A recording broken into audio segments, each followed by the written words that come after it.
otherwise. Let's see. Oh, Twitter won't let you stream on there now without a premium account. Thanks, Elon. Oh, really? It used to not be like that. Somebody already said Chris in the Civil War and Terry in World War II. I put in the chat like we're literally putting our uniforms on. So, okay, hold on. Let me get rid of Twitter. I was gonna grab my British World War I uniform, but I don't have any like pins on it or anything. So, all right, there we are. Okay, everybody, welcome tonight to our Risk battle. I hope this can become a thing going forward. You know, if we can get more YouTubers coming on, and I don't know. So we're gonna break the ice though tonight. Now, I do have to apologize to a bunch of you out here because I know that there were some other people that were coming and a bunch of crap unfortunately hit the fan for a bunch of people literally at the same time. And we do apologize. Fat Electrician, for example, his back out was kind of interesting. I did not know that he was literally a jiu-jitsu instructor and he must run a gym or something. And he contacted me like an hour ago and was like, hey, the other instructor was supposed to do class tonight. He got sick. I have to go fill in. So he went. So yeah, he was one. We're definitely going to get Drew Durnall in the future. He had something come up just at the last minute there. And same with Mr. B. But we do have our guest, and we are dual streaming tonight. So we are over on both of our channels. So if you're cool, you'll get on both, right? Is that, should we go ahead and say that? Yeah, I think so. It'll just be hard for us to keep up with any kind of chat on both. So. It was, if you want to support us either way. We also both agreed if you guys, while we're playing here, if you want to ask questions or something, I think that's cool too. If you want to super chat stuff, I guess that's cool. If you want to spread the love on both sides, that's cool too. Either way, but we're welcome to talk to you guys with this, with us really only being the two of us. I think we're gonna have a couple bots in because I think one-on-one will probably be kind of lame, right? But they're medium bots, so it'll just come down to me and you in the end. Can you even do one-on-one? I don't even know. I think you might be able to, but it's more fun to at least throw a couple of bots in there. I feel like it would take forever too. We'd be here all night. So whatever it is. So all right. Anyway, all right. I think I'm gonna throw up my screen if you're ready to go. Yep. Here is the game here. Yep, hope you guys do like the costumes. He did say I have the advantage because mine's more modern. He's like Civil War here. Yeah, I got 12-pound Napoleons and cavalry, and you've got atomic bombs. So, you know. What else do I got? Anyway, who knows how long this take? I say we should probably just jump in. All right, it's on your end. Do I need to click anything? I'll start it. So it's a couple of things about the rules. I set it to manual placement so we can pick where our starting territories are. It'll take turns. Okay. Always fun to do. And then also with you need to hit ready or else it's gonna cancel the game. Oh. Yep. Yeah, you got in just in time. Wow. Okay. But I set it to a 5-minute timer, so you have plenty of time for turns. And then it looks like I'm going second. So we'll pick all the territories, then you can place your additional armies. Everybody starts with 30 armies. So how dare none of you pick America? Come on. Okay, we'll get the draft going, then we'll and then once all the territories are picked, then we place our additional armies. And I also, for cards, what are we doing? To set amount, because the other way is that you do like progressive, where every time somebody turns in cards, it's worth more. And I hate that. Which color are you, by the way? I'm black. Okay. I don't think I can let you just get South America there. This is probably a waste of time, but here we go. Well, it keeps me from getting those bonus armies on my first turn. Yeah. I also think, let's see, we'll go here.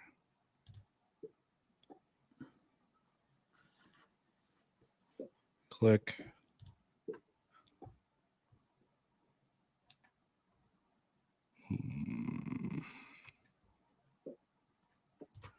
Oh, they blocked you from Australia, huh? That was actually he picked that one before I started Oh, okay. taking any of those. I only went there after I finished with South America. Yeah, so as we were talking before we started, had some pretty nasty storms come through here in Ohio. We had a tornado. There's pictures on social media of the tornado that touched down up near Cleveland.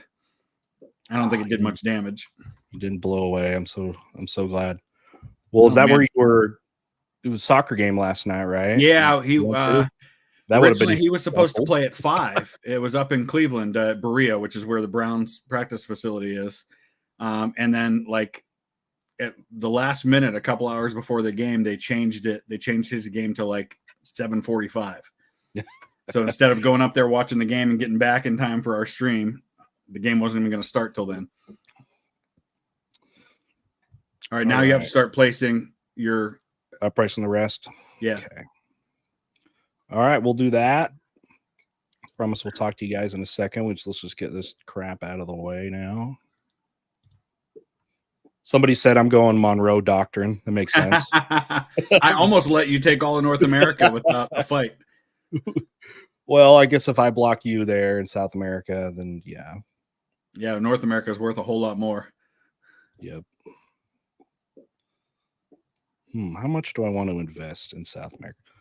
So think about me for risk. I actually have not played a ton, but I organize it a lot. And a funny thing I started doing, well, when I started teaching AP World History, the test, like the national test, is at least about 2 weeks before the end of the school year. And I could be a jerk and like after they take the final test, be like, hey, let's do some more work and some more assignments or something. And then I was like, no, you know what would be great? Because it's like 4 or 5 periods worth. Let's just do Risk Tournament. So a few years ago, we just started doing that. And some kids don't give a crap. Some of them, it's pretty amazing. They're just right into it. So when I've been doing that for years now. 14 years, and I every year we did a weekend retreat. We'd do a junior high retreat and then a senior high retreat, and the highlight of the retreat was the big Risk tournament that we would do with the board game version back then. And 8 years in a row, either my wife or I won. None of the teenagers ever beat us. Oh, it looks like we're still going here. Okay, are we done? Okay, their computer kind of weighed on us here. But I have, I think I have 7 versions of the board game here at home. Oh my gosh! Wait, what one? I know of. Okay, so I know of the regular one. I know there's a Napoleon one. I think I did see there's like Lord of the Rings. Lord of the Rings. There's a Captain America. There's Star Wars. There's like a 2022 or like 2200 one or something. Oh wait, I still have to go. Yeah, we've still got 5 more to place. Oh, okay.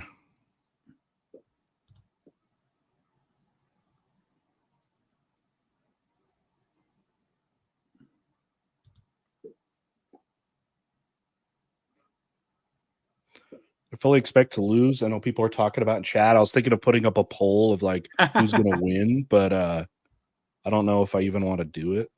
Well, this goes pretty fast, so we can probably do more than one. So maybe we'll both win. Okay. Better protect Greenland, especially with 2 computer players. It'll go pretty fast. Poor Professor What? He's a mod on both channels, so he's trying to moderate both chats. Yes, he's great. He lives. I think he lives real close to me. About a month ago, yeah. I picked him up. It's a mod. He's been fantastic. So shout out to the mods. I got one left. Okay, here we go. I always forget about Kamchatka and that back door. Oh yeah. So somebody asked who's who. So Mr. Terry is blue. I'm black, and then the computers are green and purple. Green attacking. Oh yeah. Who are they attacking? He went after. I think he just went after. Purple just went after green. Okay.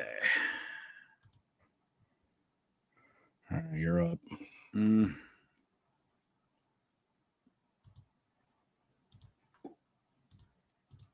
All right, here we go. Deal with this Argentinian mess. Oh, you took out 4 of my guys, though. Hey, we go down. Yeah, Bobby. the Monroe Warriors. I guess that's what we'll be called or something. We don't go down without a fight. Yeah, that was pretty hardcore to start. I don't know what the super chat means, but it says, "Babe, where's my Vaseline, Mr. Terry VTH?" You don't know what that means? No. What does that mean? It means he wants lubrication because he's excited. Okay. New channel member, by the way. Thank you. All right, let's see. Okay, I'm glad at least we took some of you down.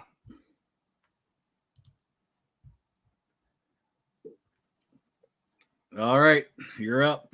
I'm up. Yeah, okay. See, the turns are going pretty fast. Yeah, okay. So we got You get 4 because you're last, so they give you an extra guy. We're gonna go. We're gonna sure up Mexico over here in Central America. Yeah, we'll just put a couple. We'll put Greenland. Okay, we're good.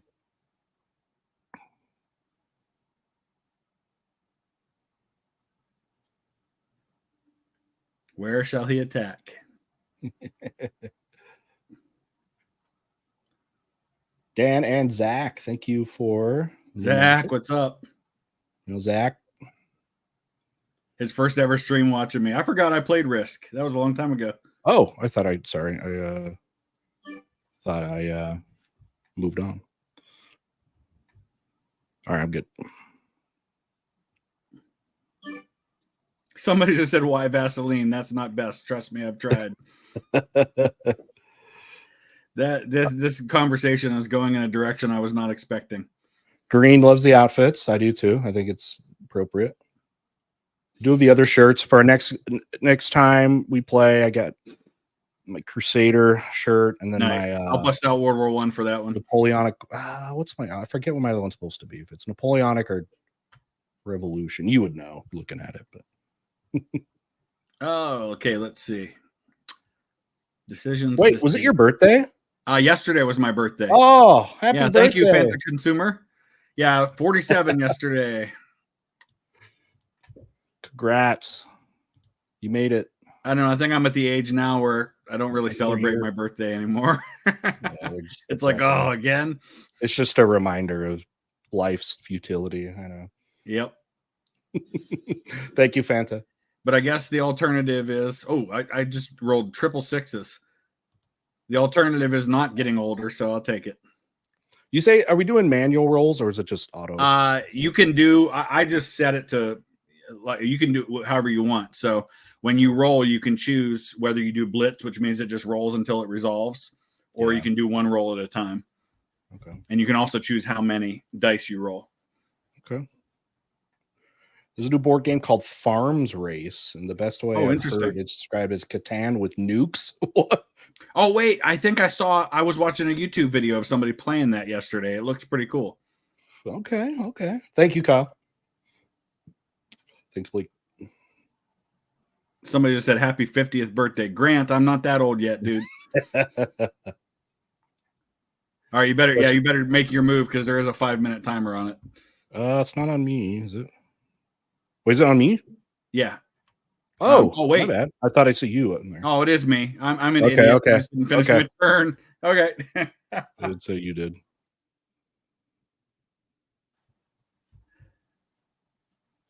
They're wondering if we want to talk about, the politics going on, the VP nominee, all that. Not who I personally would have chosen, but I still think a pretty solid pick for her. Yeah, I mean, it was. What's going on? I thought going into the day it was probably going to be Shapiro. I think in the end she went with be safer. You know what I mean? Yeah, but I think she went with the one that was more ideologically in line with her because Shapiro's a little more moderate. Sure. I believe it's the first time we've ever had 2 people on a ticket that are the same age. What? Kamala and they were both born in 1964, even though he looks about 15 years older than her. Well, I was going to say, what is both born in 64? He looks old or she looks young? She definitely looks younger. So yeah. All right, my turn. Let's see what's going on in Kamchatka. I got Sarah Palin over there watching. She can see it Russia from there. She can see it. Let's see. Let's go over there. I don't like what you're doing in Colombia there. This is kind of scary. Gran Colombia. Yeah. That's just detente right now. It's mutually got, assured destruction. We got Bolivar down there. I don't plan to attack you there. I'm just making sure you don't attack me. My focus is on Africa right now. Yeah. I got to colonize. I mean, I don't like your Quebec over there. I'm a little nervous. Let's see. So I'm looking to see what the... I do agree, though, I think with what you said. It was the more like the ideological, more like policy kind of pick than just, hey, we need Pennsylvania, you know. And I mean, technically, I guess Minnesota was kind of in play this year, although I think less in play than Pennsylvania. Yeah, for sure. So I agree. All you right. Watched did you watch before this the rally or whatever? I didn't. I saw that it was happening, but I'll probably go back and watch a video Shapiro, about it. He was their speaker and he was hyped. I was like, all right, is he going to be like whining about it? But that dude was energetic and just like, I'm all in. I love Waltz. I love Kamala. Just nice. Was really tried to hype up his crowd because I will say Waltz will do good for her. I think he'll play well in the Midwest because he's very kind of down to earth. Yeah. He doesn't sound like a politician. He was a teacher, social studies teacher. I was gonna say, besides any political whatever, I got to shout out that we got literally a history teacher. And the last time we had a history teacher on the ticket was He Who Shall Not Be Named. Yeah, I was gonna say like is it, you know, the trigger words.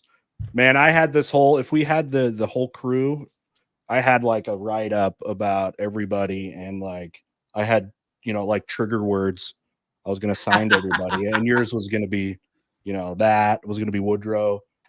I was just going to say communism. If you know, a fat electrician, his thing is just the anti-communist. I didn't quite know though what to say for Matt. That's a good question. What would be his kryptonite? Tariffs. Like tariffs? Okay, he's just anti-tariff. He's a I just, in all the times when you hear him talk about like who he would have voted for in presidential elections and stuff, he hates tariffs. That's just one of the things. Oh yeah, the Electoral College would be another one for him. Oh yeah, that was what I wrote. Somebody just mentioned what I wrote, and I just looked. Electoral College. All right, hold on. Let's get go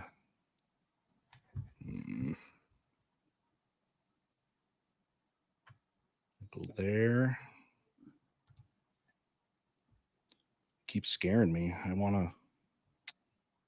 Let's see. Let's move.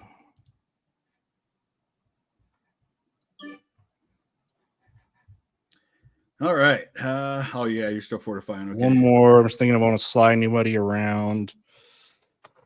Quite the Cold War we have going on. Yeah, this is boring. Down in Panama. Oh, purple just turned in cards. I never think about my cards. That's the problem. You don't have any cards. You haven't taken any. I know cards. that's what I mean. Even when I do, I'm like, I forget about them. Purple's trying to take Europe. Yeah, you got a birthday wish from Grant. Said happy 50th. Yeah. Oh yeah, you saw that. Happy 50th, Grant. Thank you, Grant. Thank you and not thank you all at the same time. Oh, thank you, Rashid. Hello, Christmas, Sarah. I've been watching both of you a few years now, and as a current history teaching major, you guys inspire me to pursue a career in history. We appreciate you. Nice. Thank you so much, Rashid. You picked a fun, a good line of work. Appreciate that. You know, if you ever have questions, I get a lot of questions from prospective teachers that want to know, you know, what it's really like. So I'm always happy to help out any prospective teachers, and I'll give you the truth, the good and the bad. I will give it to you because there's both. So how long have you been teaching now? Oh man, is this year? Let's see, I started first year 2010. So, oh my gosh, am I going to be entering 15? Oh my gosh, that makes me feel old. Ugh. Oh, Andrew says it's college Eisenhower. I was a Eisenhower college versus class of Grant. 99, so I don't want to hear you feeling I old. know. I graduated college 2009, and then, but yeah, I go back a week from. Well, next Monday is when I Oh wow, yeah. I got to report back. Just order my new AP books for the year. I get review books. So, all right, what do we got? My turn. Okay, let's see what we got here. Okay, I do not. Columbia is scaring me. If you'd stop putting people, I'll stop putting people there. Nuclear arms race. Well, green is just like. Yeah, I think purple is the bigger threat right now among the computer players. Yeah, I have nothing bordering purple. I don't know. Do you want to team up against? Should we team up against these guys? I don't know. I don't think they're gonna flank me over there. Nah, too weak to go to Iceland. Do I go to Kamchatka? No, but we're gonna sit at least one more here. Okay. Yeah, I'm kind of watching purple, thinking about how they might try to load up and come at Australia. Hey, John Reedy, thank you. $10 at Mystery vs. VTH. Don't let Chris near Casino. Casino, Italy.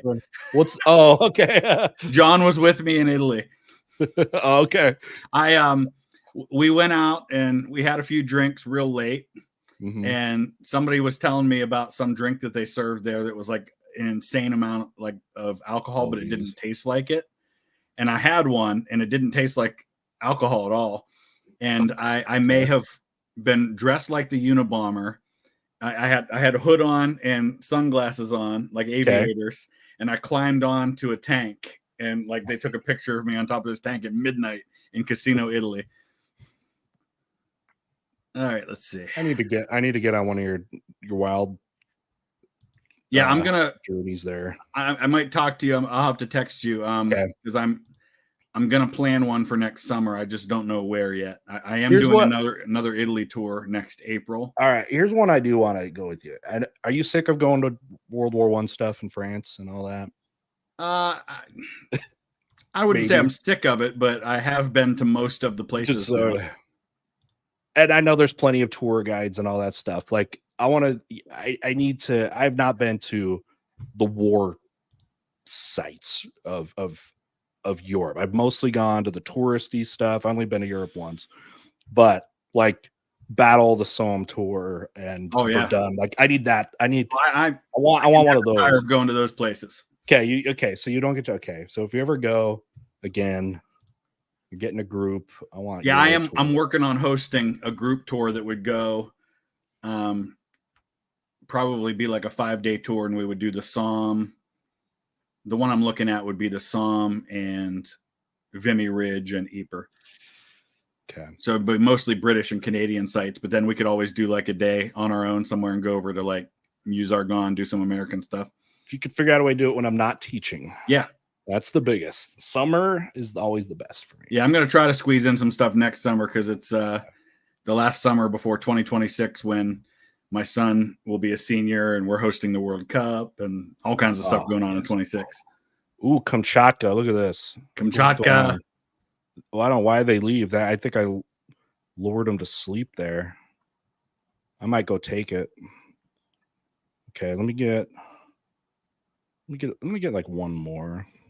What do you like for advantage, like before you attack? Do you have like your own rule, kind of like you like to be up? My main thing is that the thing I avoid is spreading myself out too thin. I don't like to attack multiple times with the same army. Like I'll move one territory or two at most, but I try to go slow so I can keep my strength. Okay. But so the main thing is I'm not looking necessarily. Yeah, I do look for advantages like what you have there. 9-1 is great because that's when you're going to be able to take. The main thing is how weak am I going to leave myself when the attack's over? Okay, I think I just lost one. Look out, Putin! I'm coming. You're marching into Siberia. Yeah, that usually goes well for people. Nobody. Everybody always attacks Russia from the west. Nobody's ever thought to do it from the See? east. Exactly. Well, I get Japanese. I think. Yeah, maybe Japan. Yeah, But Japan will just destroy Russia's navy first. exactly. Russo-Japanese war is great. All right, let's see if we got some other questions. Favorite historical figure from Colin, any era or time frame. I like talking more about the people I feel like are overrated. And I don't think you're gonna like this one, what I'm gonna say though. Napoleon. You think he's overrated? Yeah, I'm sorry. Yeah, we can't be friends anymore. I'm just like, okay, cool empire, bro. It lasted a few years. Like, oh yeah, you got to end your turn. Oh, no, but yeah, figures. Julius Caesar is one that I find fascinating, but Napoleon's probably my favorite. So not just. It's like you're over. But it'll change. If you ask me again in 2 years, it'll be somebody different. Ulysses S. Grant would be up there too. You know what? The more I learn about Grant, the more I am impressed. I think everybody, like, not just from the general perspective, but even like presidential as well. Like for a guy with his background, how he operated in policy wise for that time, I've always kind of thought was pretty impressive. So, but I like a lot of world history stuff. I love I always, military history is great and all, but I also love leaders that are just kind of like very different, like an Akbar the Great of Mughal Empire that came in and invaded India and then gave religious tolerance to a group of, a majority of Hindus, or a Cyrus the Great from Persia. Oh yeah, I think that hurt. I just attacked and lost 5. That idea. Oh yeah, what happened here? I was attacking with 10 against 3, and I lost 5. Yeah, you're killing this, by the way. You're doing fantastic.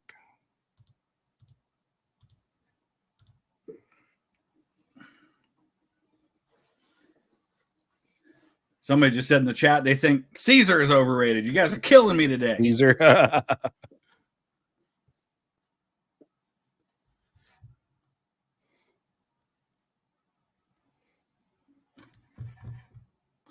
Man, you snuck into my southeast, or under my nose. Must have just plopped a bunch right in the middle there. Caesar is not overrated. Lee is overrated. Yes, I'll agree with that. Who? Robert E. Lee. Robert E. Lee? Like from a tactile position, you think? I mean, yeah, he certainly wasn't a great. I mean, he was a good tactician. He was not a good strategist. Okay, because that's funny because then his step grandfather-in-law was, or well, not his grandfather-in-law. No, it was step grandfather-in-law. Was the opposite. George Washington was a pretty good strategist, but a terrible tactician. Okay, yeah, I agree with that. Caligula is overrated. I didn't think anybody rated him too high. He's too weird.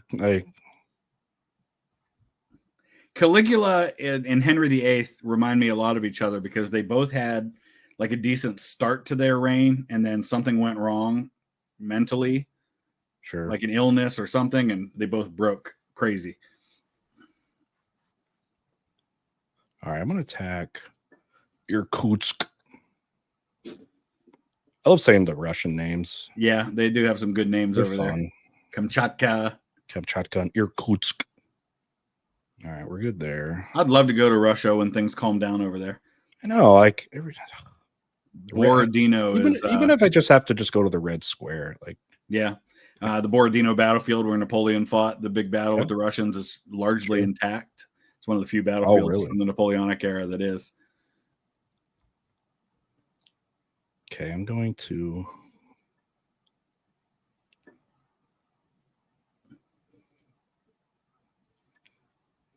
This is happening. Oh, here he comes. He's going to try to solidify Canada under blue rule. I need it.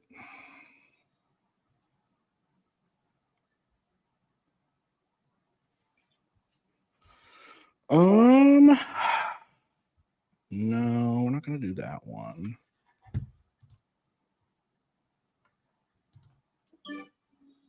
Okay. Hitler was overrated as a military strategist. Oh, yeah. Somebody said they want to go to Yekaterinburg. That's where Nicholas II and his family were killed. Yeah. Oh, yeah. But St. They Petersburg preserved that like room. Yeah. That they got lit up in. Like, yep. I think the bullet damage and everything. The bullet holes and stuff are still there. Okay. Someone asked if I've ever played Elden Ring. I heard all these horror stories about how hard it was, so I haven't tried Elden Ring.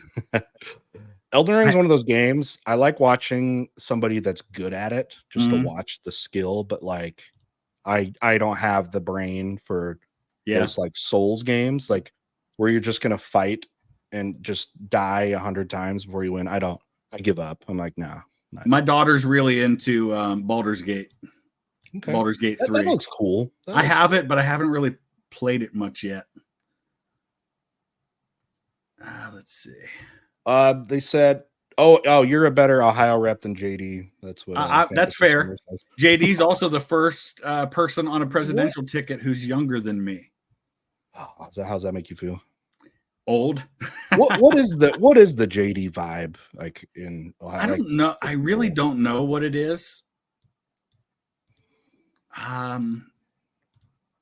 Honestly, not sure. I think as near as I can tell, he's basically Trump without the crazy.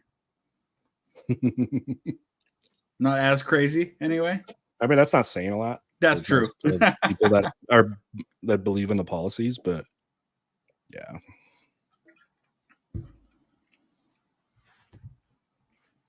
Yeah, JD Vance just turned 40 this week, I think. See, that's his birthday's a couple days before mine. Closer to me, so.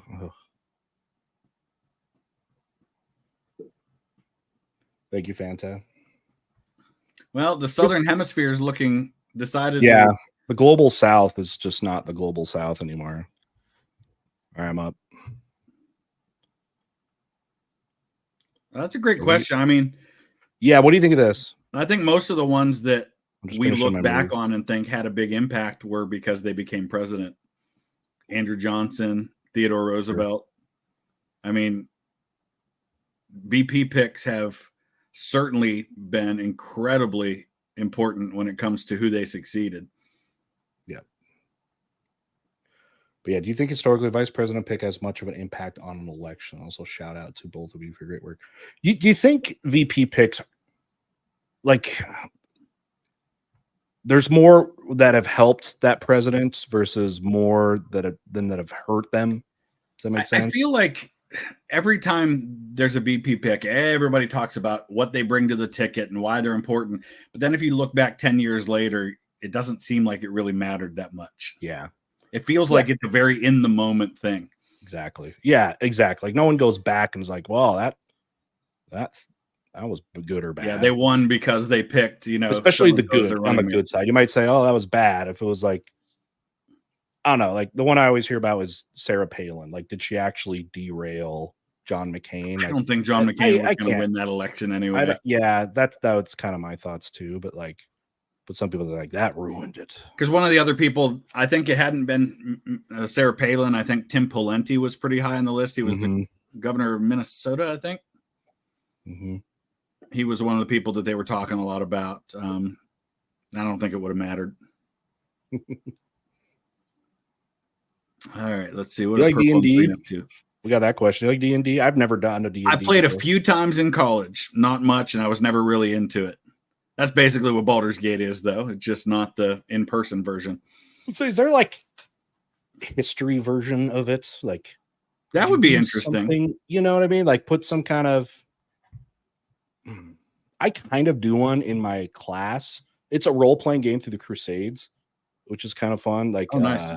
You actually randomize your character between being like a knight or a peasant or a priest, and you go through the real events of the First Crusade, but your background really determines a lot about your luck. So obviously, like the nobles do a lot better because they have armor and they have like a pack animal and all this stuff. So nice, yeah. It's actually one of the fun things that we do. That's like the fun, yeah. Thing I could see that being enjoyable. Mm-hmm. It's fun. They create the character, but they get a random one. You can roll essentially like a prostitute. Oh, interesting. Which is like a real thing from the Crusades. A lot of women followed the Crusades for that reason. So like it says in the game, it's like it tries not to say that's what it is, but it's like you're a low class woman, and then I think there's some fine print that so it says you're a prostitute without saying you're a prostitute. Yeah.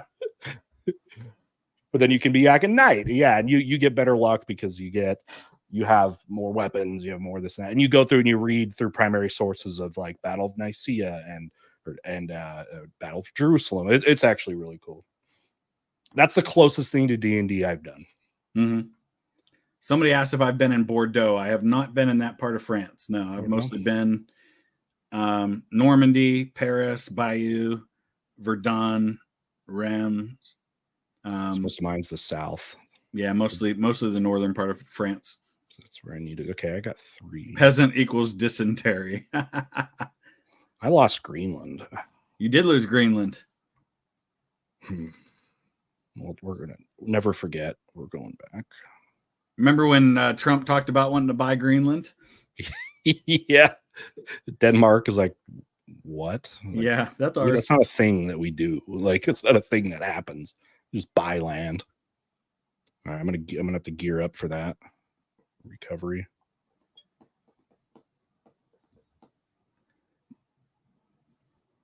Well, global warming keeps happening or something. Greenland, it's like it could be an investment. There you go. Some land we're gonna need to colonize it.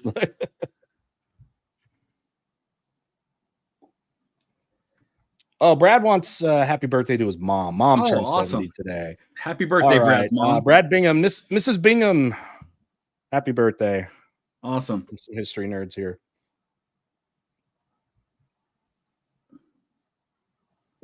Yeah, my mom's birthday was 2 days ago. She went into labor with me on her birthday.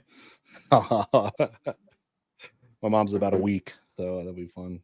And then my grandfather who raised me, his is the 15th. So we and then my son's is the 29th. So we have a lot of August birthdays. Awesome. Purple took Europe. I couldn't do anything about it. I think green just fell. I'll take care of that. Yeah, get that. Look at it. Oh my gosh, look at into Spain we go. You got the Carthage. The Moorish invasion. I lost 8 attacking there. Holy cow. Oh my gosh. That was brutal. Jennifer, thank you for $5. I just finished a book about Washington. What are your thoughts on the conspiracy to kill Washington? I don't know about do you know? I mean, there've been conspiracies to kill everyone. Washington. Is there a specific one that's like? Yeah, I can't think of a specific instance that was close. There were a lot of conspiracies, not only to kill him, but to get him thrown out as commander-in-chief. There was the Conway Cabal, they called it, which was a couple of generals. Conway ended up. Somebody earlier was asking about our thoughts about Hamilton, and there's actually a reference to Conway and Hamilton because there's a duel that's fought by John Lawrence against Charles Lee, who's Washington's second in command, and Lawrence shoots Lee in the duel, which really happened. And there had been another duel where Conway had been shot in the mouth, and they make a reference to that. John should have shot him in the mouth. That would have shut him up. Let me get. All right, we're gonna do. So I had to pull some of my troops out of northern South America to. I'm a little more focused. I'm a little more focused on Greenland here. I'm gonna get it back. Take it back. The Vikings have taken Greenland. Yes, they have. Somebody asked if I'm going to Grant's tomb. Yeah, early September, I'm going back to New York City to record some more episodes for the History Channel. And I'm definitely going to go to Grant's tomb while I'm there. I've been to New York a bunch of times, and I haven't gotten to Grant's tomb yet. There we go. Let's take Iceland while we're at it. Oh, he's getting greedy now. I know. All right, we'll stick to that.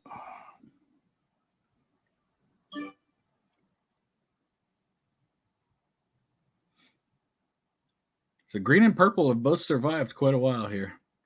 This is a question for you. CBB, thank you. Hey, Chris, glad to see your kicking butt. Do you remember when John Glenn as senator? I do. John Glenn and Howard Metzenbaum were our 2 Democratic senators when I was a kid. Oh. And then I remember he went to I think he was still a sitting senator when he went into space on the space shuttle. To say like he doesn't get enough credit because everyone just loves to go to the moon. You know what I mean? Like, how about just going into space? Like, isn't that?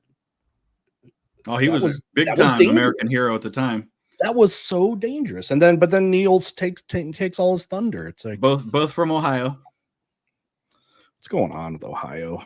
Weird state. Why? What? Yeah, people always joke. Oh, you got to end your turn. People always joke. What is it with Ohio that so many people want to leave? Because we've had 8 presidents. We had the Wright brothers, Neil Armstrong, John Glenn, all these famous like LeBron James. My sister's in Ohio right now. My sister is there. They're going to a concert in Cincinnati. I forget who it is. There's I don't know if it's a country person or something, but my brother-in-law has family in Cincinnati, so they're there right now. And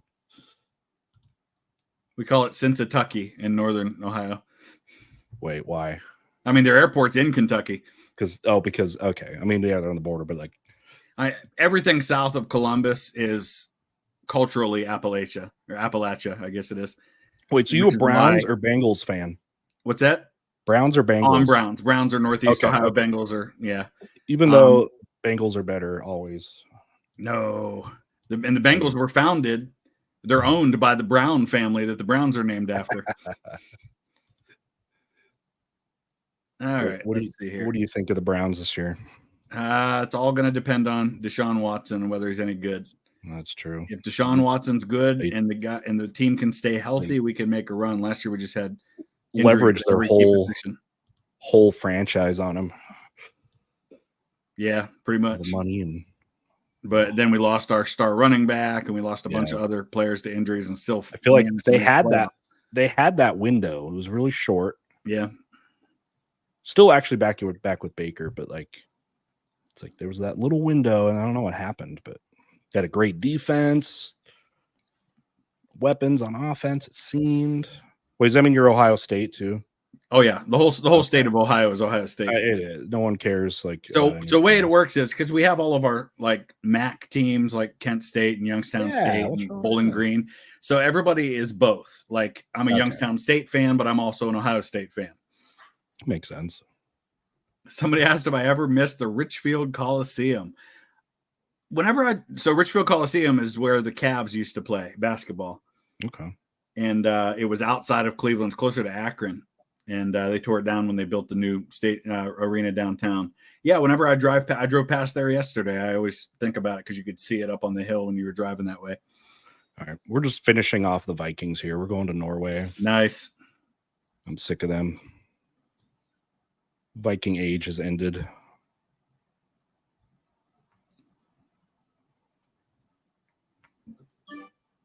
Ohio University Bobcats, Kevin says.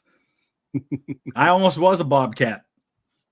So I don't know if Ohio still does it, but when I was in high school, they had this statewide history contest they did. It was like it was almost like an ACT, but it was all history questions. And then the top 3 finishers in each county in the state got to go to Ohio University to take the final round. And it was all essay questions at Ohio University. And I was in the top 3 in my county. And the winner of the statewide competition at Ohio University got a full ride to study history at Ohio University. Awesome. I didn't win, but I got to go, and it was a lot of fun. Oh, it's my turn. All right. You know what? I got to use my cards. Purple's run in this game has ended. Oh, that was a lot of troops.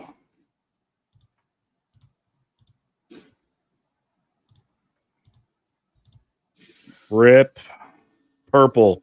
Get out of here. Toussaint Louverture, whoever that was. And take his cards. I don't know. Iceland. Hold. Hold. You know what? While I'm at it, let's take out green. Okay. All right. You're on the slope to winning this, so. This is a really good compliment for you that you are the best history YouTuber of Northeast Ohio. I'll take it. I don't know if there are any other history YouTubers in Northeast Ohio, but I'll take it. Thank you, Grant. The only other history YouTuber I can think of, period, in Ohio is, I don't even think he lives in Ohio anymore, is Cody, Alternate History Hub. Okay. He's from Toledo, I think, so it's Northwest Ohio. By the way, another person I'm trying to get on to play Risk with us. He couldn't. He was out of town the last time we had a date, but he might be interested. Just don't let him go after Britain, because I don't want to hear him say Britain. Britain. I always joke about that when I do his videos.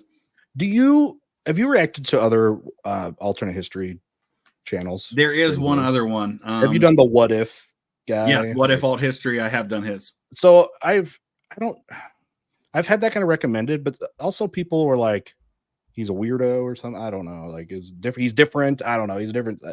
People were, I don't know, controversial about it. I don't understand. I don't know anything about the guy. So yeah, I don't really either. And I think it's been a while since I've done one. Okay. Yeah, somebody's asking where's Mr. Beat. So yeah, why don't you explain? So I'll be honest. We were kind of dragging Mr. Beat into this. He's literally never played, and he was going to be a great sport with this, but he's going to learn how to play first. I think he I don't think he wants to show bad. No, he totally said he would be here, but we're like, you know what?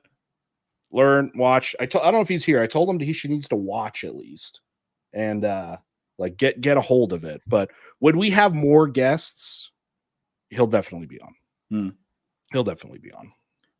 As long as we don't let him in like an arm wrestling contest, because he would destroy us both. Oh my gosh, he is jacked. I had no idea how big he was till I met him in person. Yep. And I was like, whoa, you have huge arms. Like, your biceps are enormous.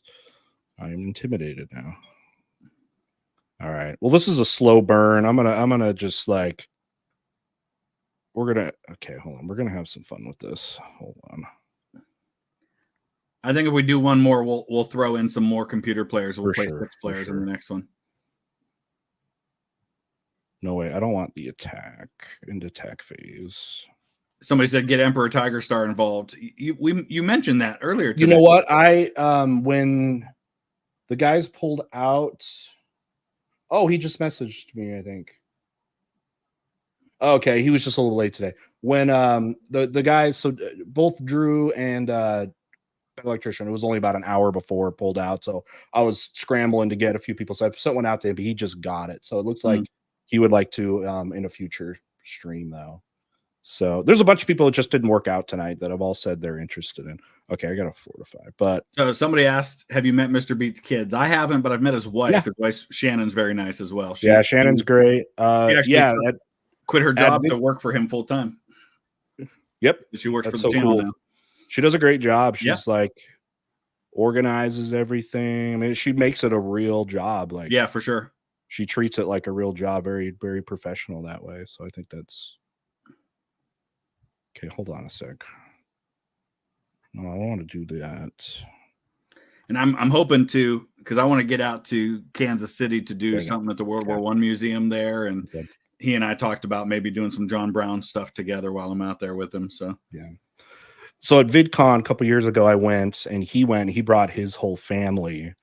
And I think her family, Shannon's family, like her parents came out and they did like a Disney World after VidCon thing. Oh, nice. But yeah, they brought the kids, and I'll tell you what, those were 2 of the most well-behaved children I have ever seen. I'm not surprised. They are so well-behaved. They would even go to some of the conferences, and it's super cute because they're like, trying to make their own channels, and they're like, they were listening to the presenters that were talking about how to build your channel. And it's ironic that Greenland is really the last one standing for you. Yep. Put us out of our misery. But yeah, anyway, they're super well-behaved kids, and they're Mr. Beat and Shannon, dude, I think they're good parents. So. Yeah. I haven't met their kids, but I'm not surprised by that just from knowing them. They're nice kids, so I'm sure your kids are too. Most of the time, if they're watching. One's big into soccer, though, right? Well, yeah, he's got another. I got to go up to Lakewood tomorrow night. Lakewood St. Edwards, which is a big Catholic school in Cleveland. He's playing them tomorrow night. What So what grade is he going into? Huh? What grade is he going into? He's a junior this fall. He's junior. Okay, so you my oldest high level ball. is 19. Caleb's a junior, and Eli's starting middle school. He's in 6th grade. Okay. All right, should we do another? Yeah, let's do it. Let's see here. I'll create the game. Okay, let me. What did I do? Oh yeah, world domination. I'm gonna go to this real quick. So oh yeah, so they don't see the code. Somebody will come in here and. No, I'm just kidding. Let's see. Okay. Right? If I told you I coach high school soccer? I think you didn't. You have mentioned that to me. Yeah, I've been coaching high school for about as long as I've been teaching too. So nice. Yeah, I'm a big soccer. Yeah, I've never coached soccer and basketball. Soccer and basketball. Very fun. Actually, you know what? I'm going to go back for a second because I'm going to make our AI difficulty hard this time. Okay. Okay, while you're doing that, let me see some super chats. Thank you all for again hanging out tonight. Hey, if this is something you all want to see, let us know. Like our streams, we're both on. Yeah, like the streams.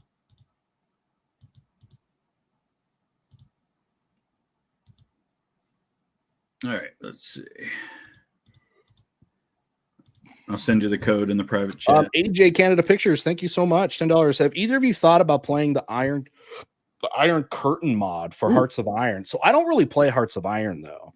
Oh, so you got to do that because that would be a lot of fun for us to play that together. Currently trying to conquer the Middle East as the Shah. Huh. He who shall not be named Woodrow Wilson or Chris Benoit. Okay, so here's my thing, because I get asked constantly about Hearts of Iron, Paradox games. They intimidate the crap out of me. Like, understandable.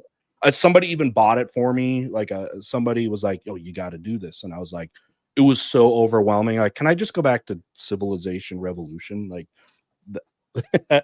one of those games where, again, I know I should learn it and do all that, but it's also one of those things I like seeing people that are good at it play it and like explain it as they go. I think that is actually really cool, and there's a lot of good people that stream it and stuff for like friends of the channel that way. It'd be fun for us when Civ 7 comes out. We could do some streaming on that. Yeah, I'm taking the Civil War coat off because it's really warm. All right, let me pull up this next game. I'll leave the hat on though. I'm still wearing blue. Maps. Oh no, that's not what I wanted. Yeah, Hearts of Iron 4 is probably the game I play the most on my own, other than Football Manager. You told you the previous stream I used to play Football Manager during boring lectures in college. Yep. My favorite thing, and I think the reason why soccer isn't more popular in the United States than it is in other parts of the world is because you can literally take some tiny local team and take them all the way to the top. Look at what Ryan Reynolds is doing right now with Wrexham. Yeah. Took them from the 5th tier, and now they're in the 3rd tier and moving on up. I didn't follow them in the last. Yeah, it's like they got promoted again. They've been promoted back-to-back years. I mean, that's so hard to do. Like, no matter who you are, nobody's ever done it 3 times in a row. So if they were to pull it off this year, it would be the first time in history. I mean, just an injection of money obviously does that because that's what they're doing, right? Yeah, but there are rules. They can't just throw money at it because you have financial fair play rules. So you can't just spend as much as you want. It has to be matched by what you're bringing in. So that means they're hiring the right on the ground people that make. And they are bringing in more money than a typical team at that level because of all the exposure. So that helps. Sure. All right, they come back in. All right, we're all set. So make sure you hit ready when it starts. Oh, we got more bots this time. Everything else is the same, but now there's 6 of us instead of 4.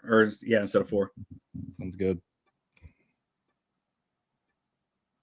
What do you guys think about Hamilton the play? Hit ready. You got 4 seconds. Cool. I don't really care about the music so much. Like, you know what I mean? But like, you're gonna have to start over again. You didn't hit ready. Cool. Okay, I got it. All right, hold on. I got to create the game again. Oh, what happened? Was I too late? Ready. Oh, can't take me anywhere. I'm so bad. I thought I clicked it. All right, I'll send you the thing here. This is what it's like being a Actually, you teacher, can by the see it, way. so- And like, Oh yeah. you give instructions, but then they don't do it. Like, this is exactly what it's like. Whoop. Yeah, get that back. Okay, let me do this again.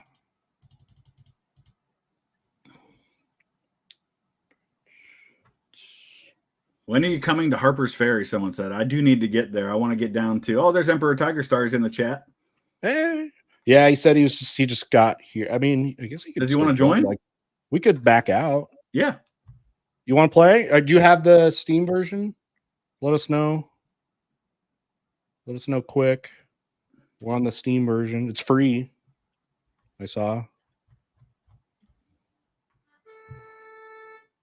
He said he would join. Professor What said so. No, he'll swear on our channel and like get us banned.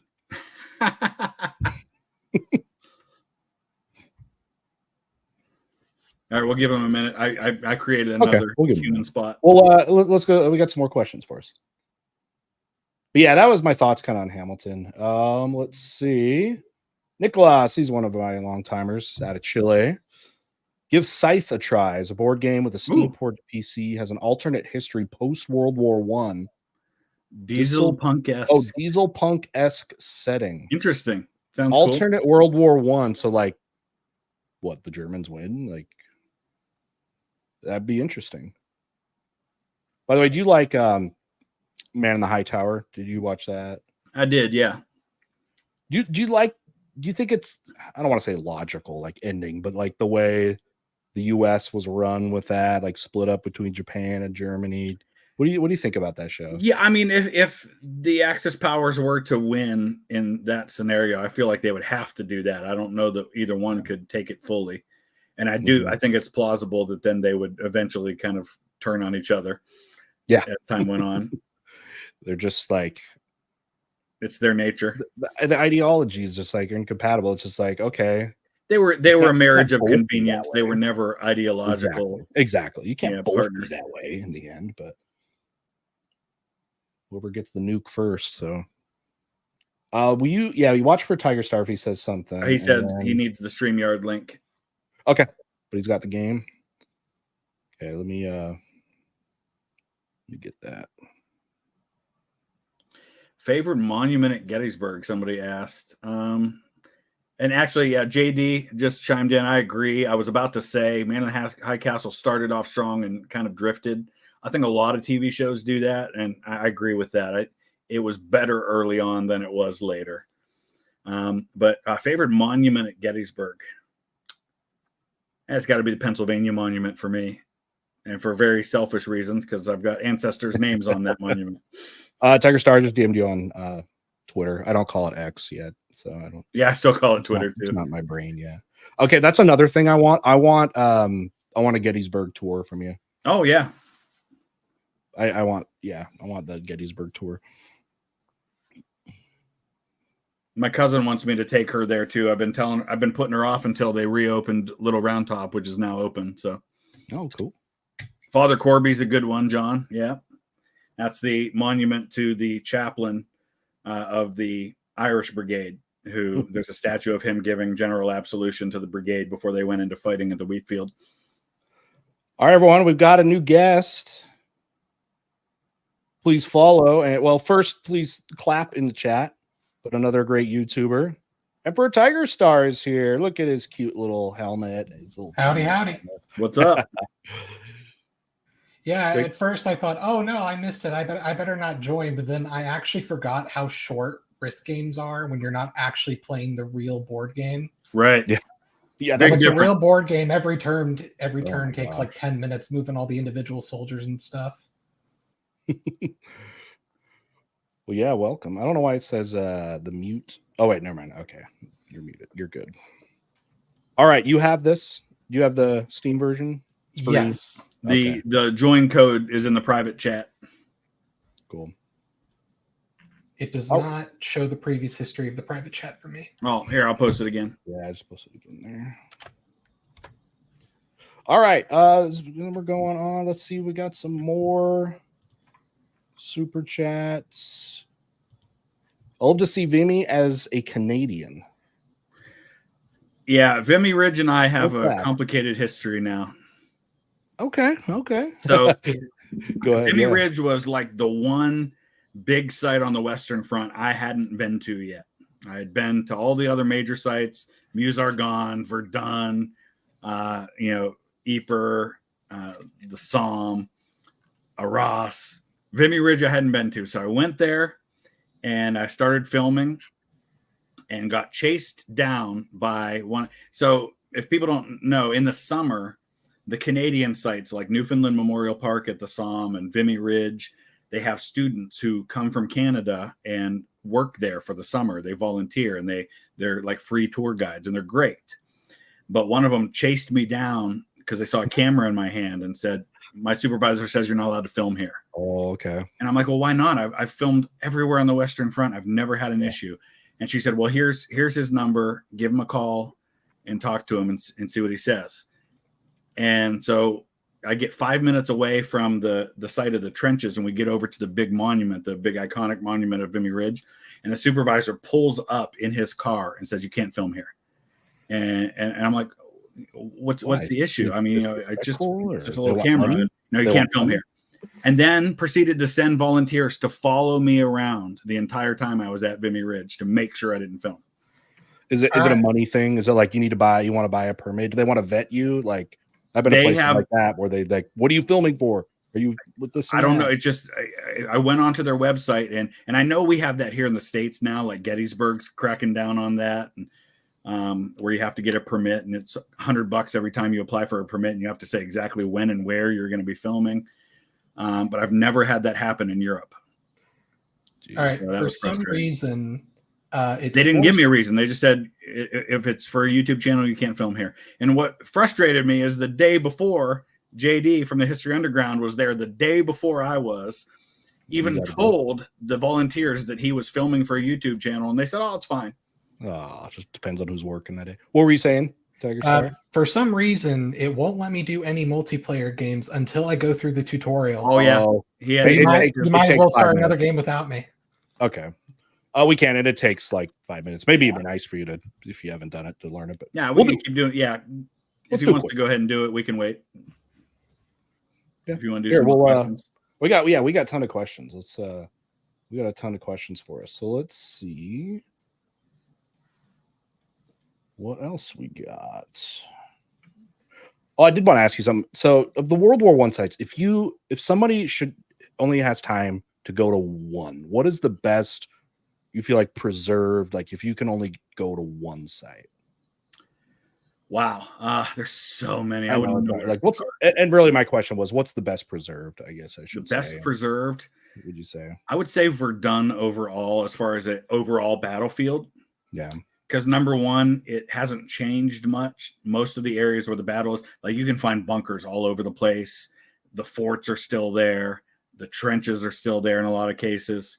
There are places like that at the Somme and Ypres, which are the other two big areas. And some of the Meuse-Argonne sites are great. But overall, if you're looking for one spot where you can see a lot and it looks a lot like it did, I would say Verdun. Okay. I mean, that's good, though, because that's like where you'd want to. And Verdun's actually, if you're an American, the biggest battle in the history of the U.S. Army. It was not the Battle of the Bulge, as some people say sometimes. It was the Meuse-Argonne offensive in World War I. 1.2 million Americans were in that offensive. So crazy, because you're talking what percentage of the Army, like, of the Americans that actually went? Like, yeah, and half of all of our battle casualties for the entire war were in those couple of weeks of that offensive. But that's literally like Verdun is the right flank of the Meuse-Argonne offensive. So those battlefields actually overlap. Zhukov, do you like him? I do. My favorite version of Zhukov, though, is Jason Isaacs playing him in Death of Stalin. Have you seen that movie? Death of Stalin, yeah. Death of Stalin's hilarious. I love that movie. It's so funny. I need to watch it again. It's been a while, but just his big how quirky it is. Introduction scene where he pulls off his coat and the medals are like they do slow motion, and those aren't actually even nearly as many medals as he really had. He had one competent guy. It was good. Baldur's Gate love here. So one of the best new games, Chris. You should totally play it. Baldur's Gate. I have it. I have it on the computer and on my Xbox. I know the reviews are great on it. My daughter, she raves about it. She's played through it like 3 times now. She's actually playing through it on her YouTube channel now. She's getting back into making YouTube videos. That's awesome. This might be back to my my D&D game, but peasant equals dysentery. That was one of the things. You could definitely die just being sick. You just starve. Yep. Like in that game, if you're the peasant, you can only afford certain things. He's in. Yeah, tutorial I hope you paid attention to that tutorial. Okay. All right. So let me give you both the heads button up before I start. Okay. You have to click ready or it'll cancel the game. Okay. So click ready. It has no patience. No, it doesn't. It's not messing around. Here we go. Oh, and speaking of when I was saying Napoleon is overrated, my guy is Napoleon. You're Napoleon. There were only 2 avatars I Bismarck, could choose from. Okay. Get ready. Got it. I feel so validated. Jen, thank you for gifting memberships. Thank you so much. Jennifer, nice. By the way, I guess I'm going first. Okay, YouTube still doesn't allow you for people to pick who they go to. I hate that. Like who the gift memberships go to. Like Twitch does that, but it's random, and it'll randomly give them to people that aren't even like in the chat. I don't like that either. Like it should prioritize people that are in the chats. It'll just be like random. Yeah, that makes sense. Okay, my turn. It doesn't even have to be somebody who's in the chat. I didn't know that. It sometimes it'll do that, but it's random. All right, okay, sorry, my turn. Do I go with Monroe Doctrine? Didn't work very well, so we're gonna do it again.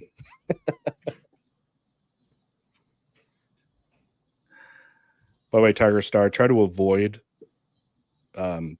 Chris's countries. He's ruthless. Absolutely ruthless. Okay. This will be very different. There's 6 of us and 3 humans. So yeah, no one's going to get the monopoly right away.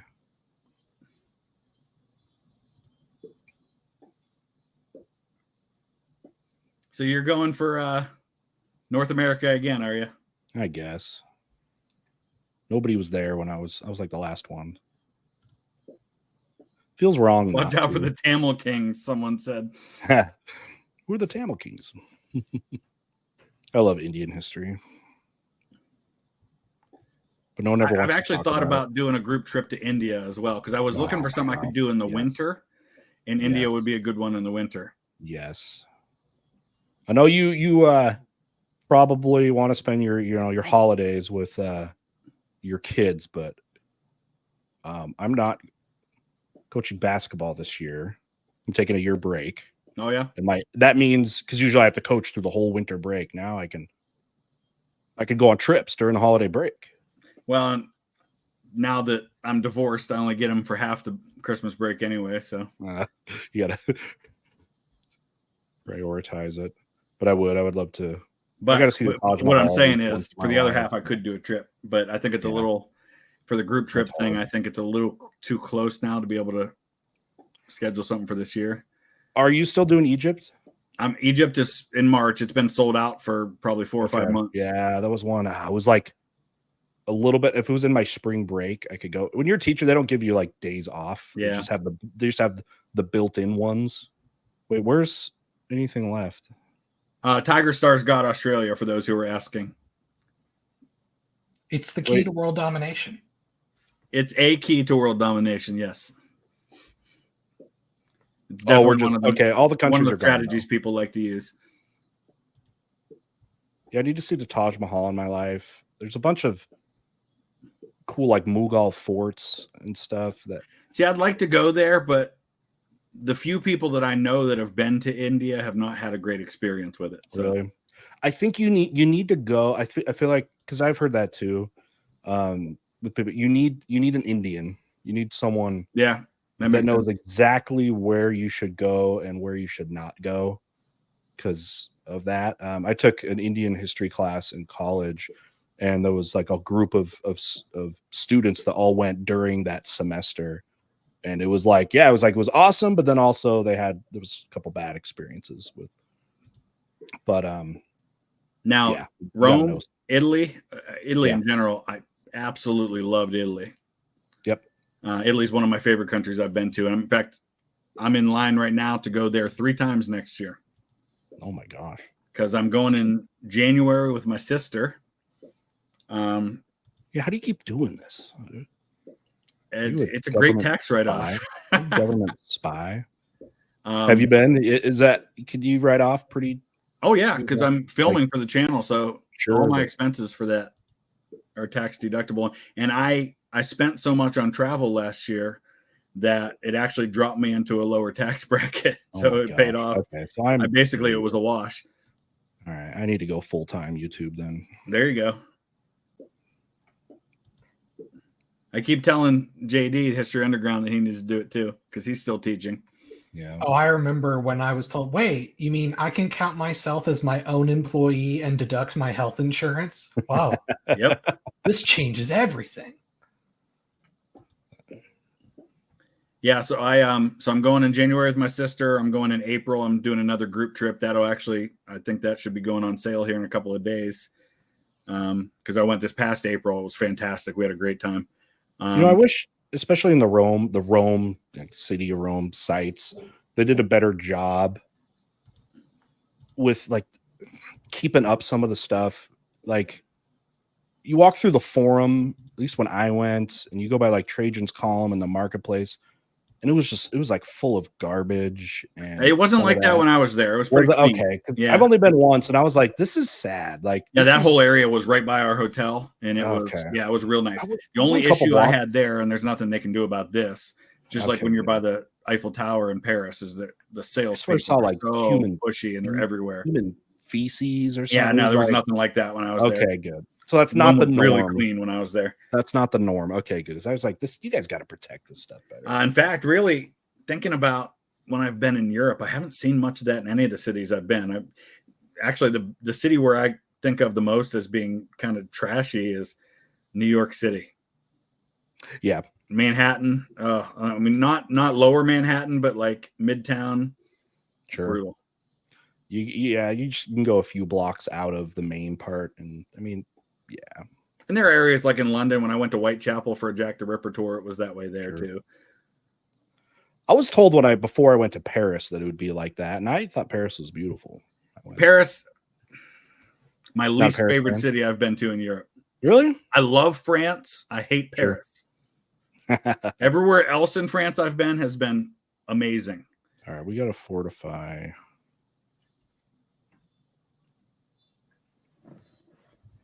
In there. Loved actually my favorite place in Italy is Florence. I love Florence. Florence is fantastic. Florence, yeah, I loved Florence. I was there when I went to Rome. Absolutely. I wish I had more time in Florence than I did. I was only there 2 days. And we got to go up into like Tuscany, and we went to a farm and ate outside. Beautiful. All like food, like the lasagna had been made there at that farm. The wine had been made there. It was amazing. But yeah, even my daughter liked Normandy way more than she liked Paris. Okay. So Paris smells weird. Yeah, it does. A lot of people, like, it's really crowded, and a lot of people don't wear deodorant. It's a horrible combination. Stink. Did you go to the catacombs? Yes, love catacombs. Cool. Catacombs are cool. I've been to the ones in Rome and the ones in Paris. The ones in Paris, of course, are very different. They're 200 years old. They were created in like the late 1700s, early 1800s. The ones in Rome are like 2,000 years old, but there's no bones down there anymore because they've removed them all. But just seeing the bones, I forget how many million in Rome, because you see the notches where the bodies were, and they're much older, of course. Rome's got how many million? How many million did they say is down there in Paris? Like, oh, it's millions, multiple. It's at least a couple, maybe we're up to 5. But, and when I went there, like I was like, just think about the logistics of what they had to do to get millions of bones. Just dig up every cemetery, go to every morgue. Put that down there just for them to have the revolution right after it. Yeah, exactly. Right in the middle of all of it. It's like, thanks, Louis. One of the last thing your family did. And somebody mentioned Hamilton earlier. We did. Oh, Tigerstar's going hardcore, man. Yeah, he's He's spreading Don't be out. fooled by his cute helmet. And Remember what I said earlier about strategy? yes, He definitely is taking a very different strategy than I take.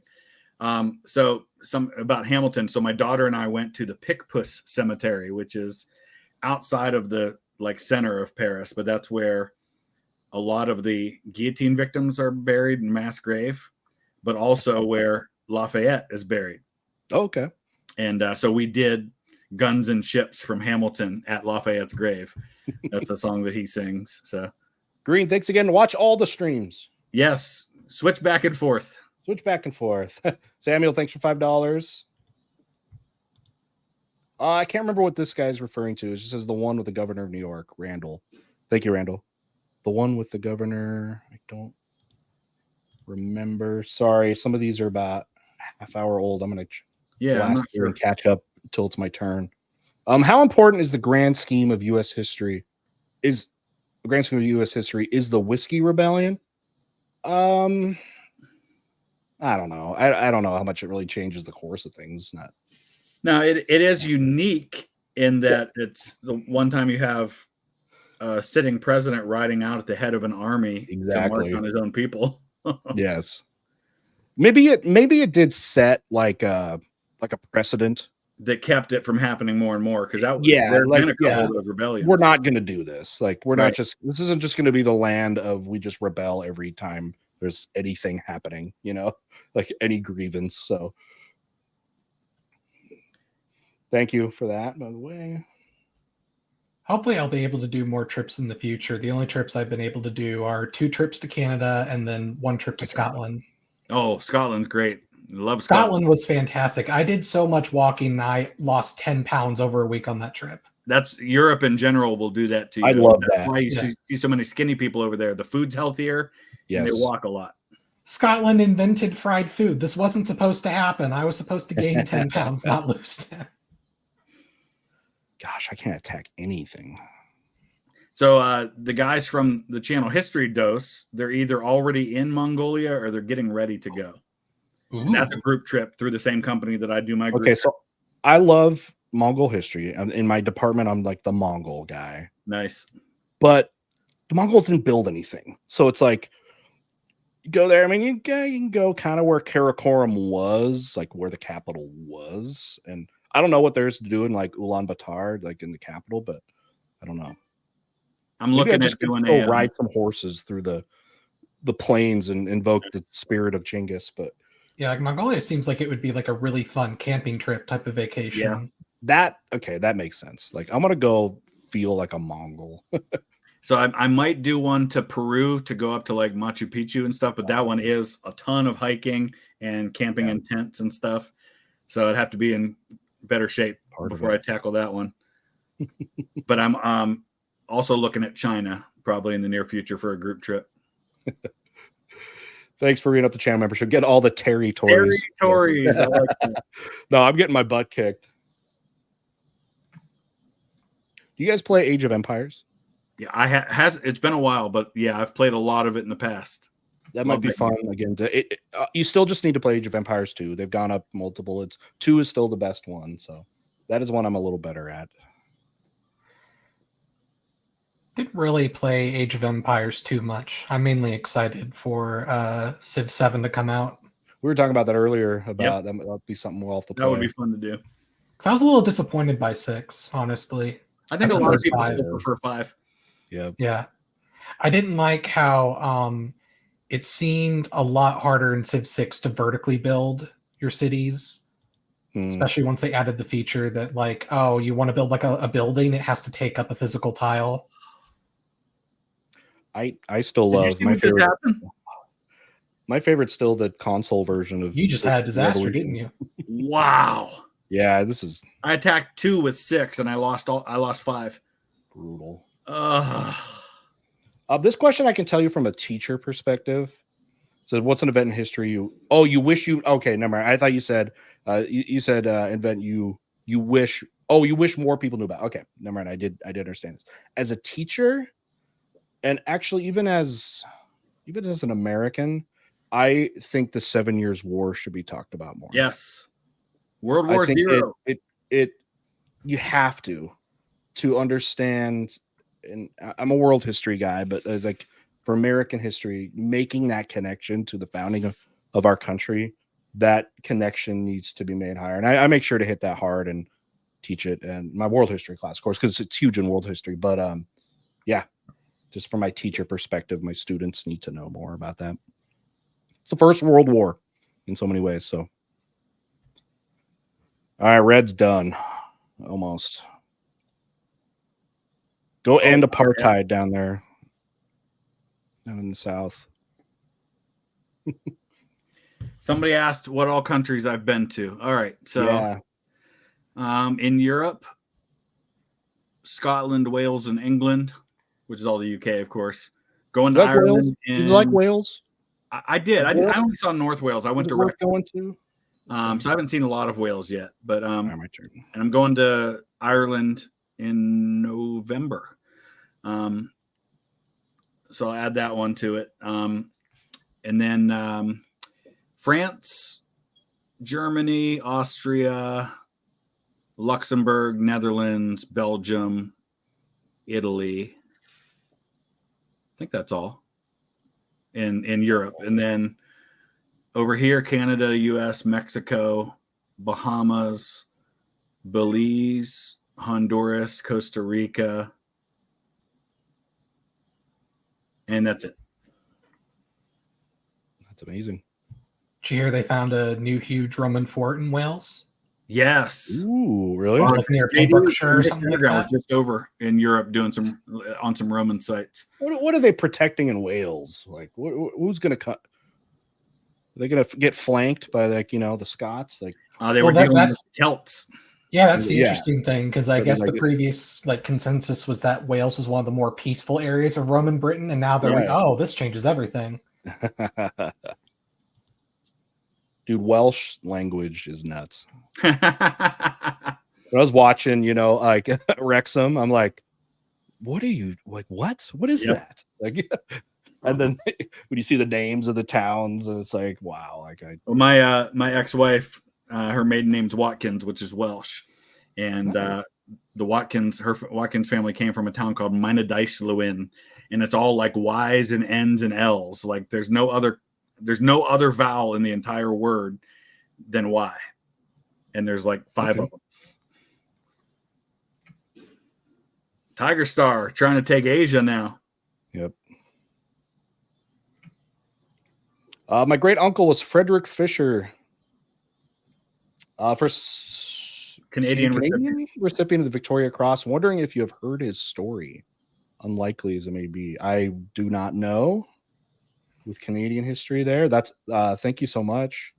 When was that? Was that World War I or before that? Yeah, what World War maybe? Probably World War I. That's awesome. Reenactments glory, thank you. All right. I better not have any issues here with these rolls. The real dynasty of Ohio is the Mount Union Purple Raider. Yes, it is. Division III football dominance. Mount Union's only about half hour from me. Oh, yes.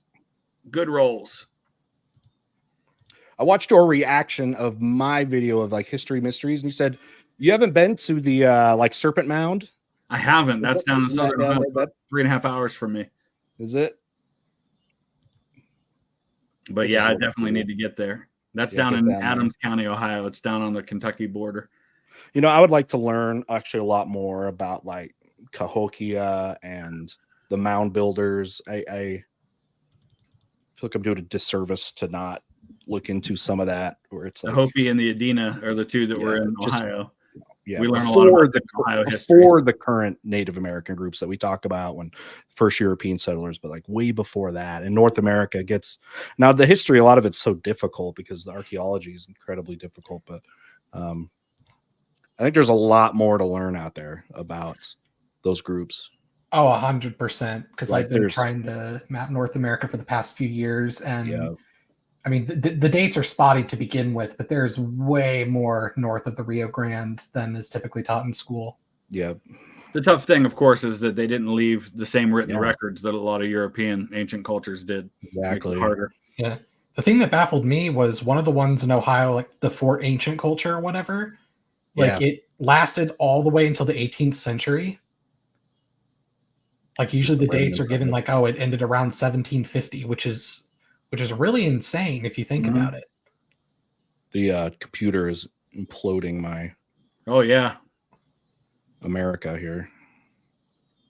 Just I'll give you a heads up for future games. Never start in North America. Okay. South America and Australia. It's just too much territory to try and hold on to. That's why it's worth so much. Is that why? Well, I'm gonna hold on to Australia and South America are your best. Yeah. Let's get we'll put one here and one here. Or 3-5 here. Hold on to that for a sec.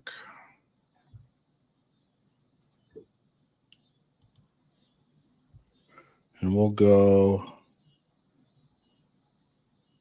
take Japan. I just hope there's not a tornado. Divine wind. Kamikaze. Ernest, you're right. I do need an Iron Brigade hat. All right.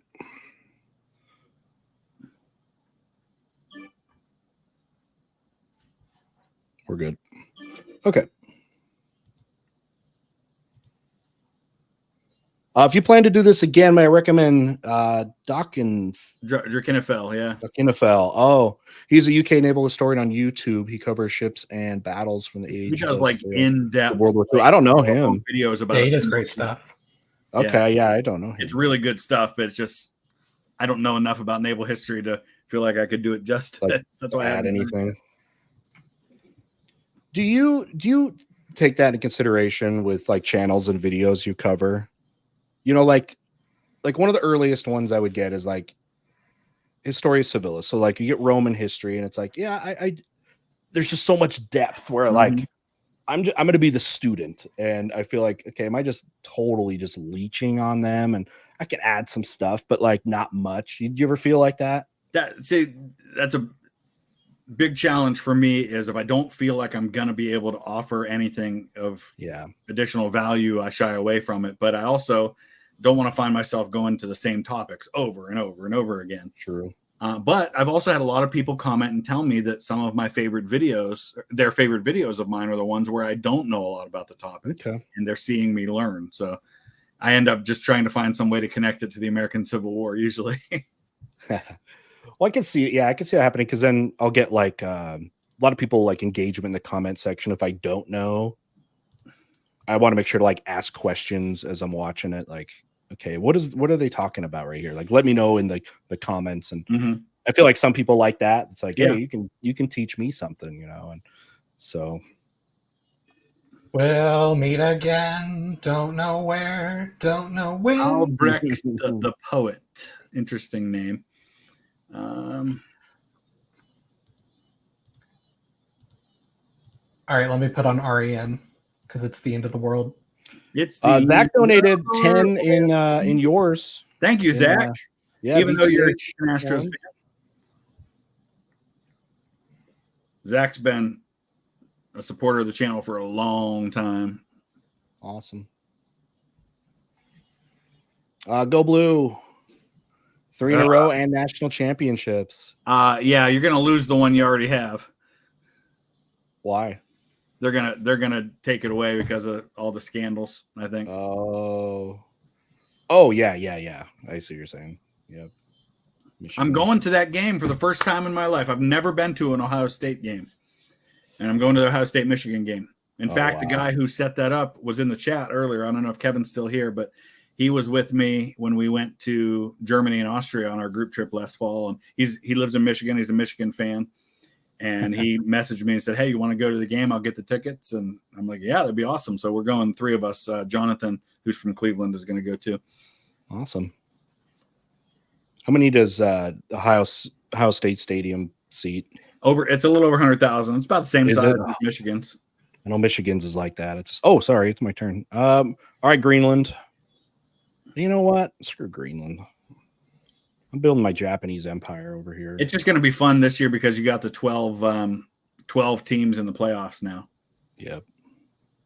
Well, my Utah Utes are going to the Big 12 now after dominating over the and Utah had years. Urban Meyer used to coach there before and he's from Northeast Ohio. He's from Ashtabula. That was my freshman year. I was there. Urban Meyer went undefeated with Alex Smith was a quarterback. And then he went from Utah to Florida. Did so well a couple years and then just bailed on us for Florida. So so you're welcome. I've been consuming so much Australian media lately that when you said Utah Utes, I was imagining their mascot was an Australian truck.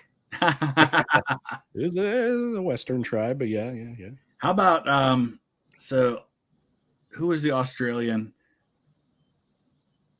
Oh, their swimmers are good. I'm thinking of the Norwegian guy that just broke the world record in the pole vault. I thought he was Australian. I didn't see that. Of the colors of his uniform, but yeah. Pole vault's crazy, man. That's like the scariest looking Olympic event. Yeah. I want to watch the high schoolers. Coach in high school was a pole vaulter at Kent State, and he still had the scar on his ankle to where he had a compound fracture of his foot from pole vaulting. From that. So with our soccer practice, we're on the turf in the middle of the football field, and there's a track on the outside. So the track people, they practice, and our school, whatever, has had really good pole vaulters, some state champions, and I would just get nervous watching them practice. Like, But I do have a gruesome pole vault story. I'll tell you, our neighboring school, the pole vaulting coach, is right next to where you plant the pole, right, and a kid is going. He's going to practice. He runs, he plants the pole vault. The pole snaps. Ooh. And the trajectory of it goes right into the coach's nuts. And literally exploded. Jeez. One of his testicles. What? It exploded. Oh my gosh. It fully destroyed it. I know you wanted to hear this story, but fully destroyed it. And that's part of his story. Nicest guy ever met. He's a great guy, and I thought that was the most random. And I think he passed out because, as you can imagine, I would. Yeah, that was the least of his worries, was staying conscious. You should have struck me down. Oh, I guess I probably could have, huh? Yeah. Yeah, I had enough army. You had it in the bag. Yeah, and you've got 5 cards. Yeah, I was distracted by the chat. Somebody said so. The one that said earlier about his uncle Tyler, about his uncle being the first Canadian to receive the Victoria Cross. It was at St. Julien, Second Battle of Ypres. So that was where the first gas attack was on the Western Front.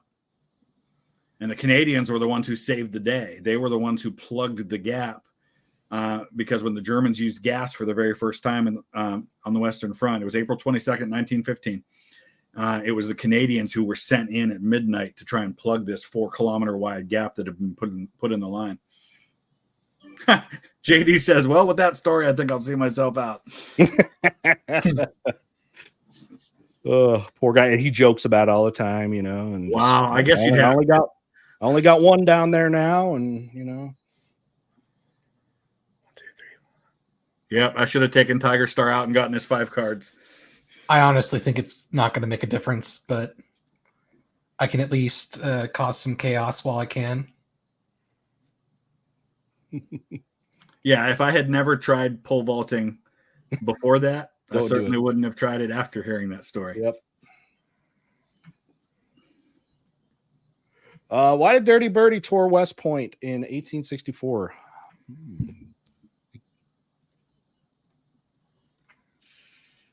A joke. Who's Dirty Birdie? That's what I was wondering. I was waiting for the who that is. 1864. I mean, we're in the war. We're not talking about Albert, the Prince Consort, are we? Chris is like Sherman on the march to the sea in this game. Yep, from Ohio. Thank you, Grant. I haven't marched on Atlanta yet, but I'm getting there. John asked, have either of you been to the World War II Pacific Museum in Fredericksburg? If not, go see it. No, I have not. No. I just What went do to they the got? World War II Museum in New Orleans for the first time, and that was amazing. Okay. They have a Thank you, complete recreation of the Anne Frank house, of the annex where they hid their family and everything. It's pretty Yeah. cool. That's preserved pretty well. Like, can you get up in there? Like, can you get up there, like in the attic? Well, no, it's a recreation of the room of the. Oh, okay. I thought you meant like, I thought you went, there in Amsterdam. Don't they have that? I think they No, do. in Amsterdam you can go up into it. Yeah, you can get up in it. It's you have to get your tickets well in advance though, because they sell out. Same thing with the catacombs in France. Yeah. If you don't get them like a day or two in advance, at least you probably won't get in. It's such a What you guys lose-lose. think of the last Lincolnites video? Since you're not reacting to it, personally, I liked the Witchfinder General's appearance. What was What'd that? you think, Are you were going to say something? Yeah, Well, it was sorry. a lose-lose. I didn't want to like because the 20 troops you have in West Africa is such a deterrent. Because if I would have like touched it, it would have been over. But you have enough cards anyway. It doesn't even matter. Okay. And the By the finale way, was make sure great. you're watching all of the streams. What's I'm that? streaming, so is No. Chris. Loving the guys, your support. You guys support both channels here with the super chats. Really appreciate that.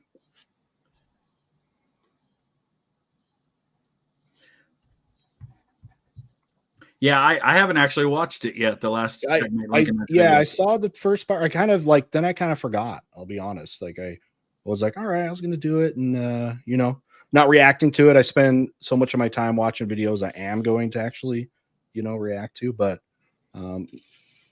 he does an amazing job. I mean, yes, he did. He did, and he was very gracious in his email to us, like asking us not to react to it, and I've got no problem with that.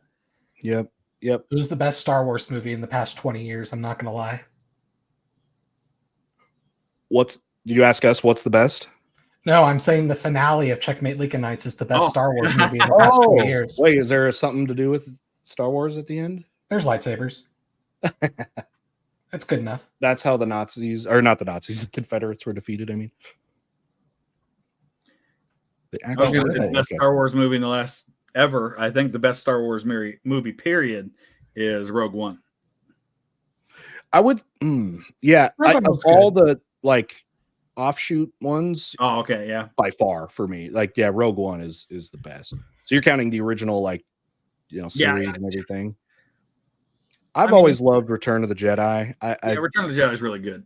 That's my favorite.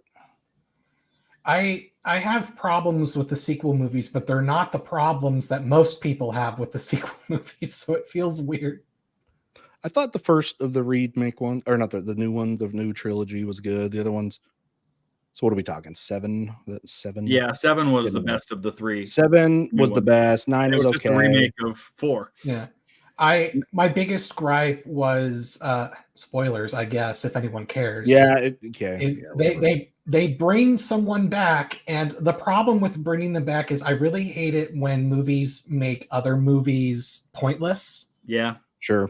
Because it just felt like, okay, like Deadpool, all the original movies are for nothing because they brought this guy back. It didn't matter.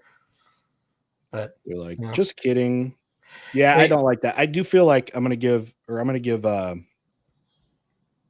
oh my god, who directed the first and then the last one there? Brian J. Abrams.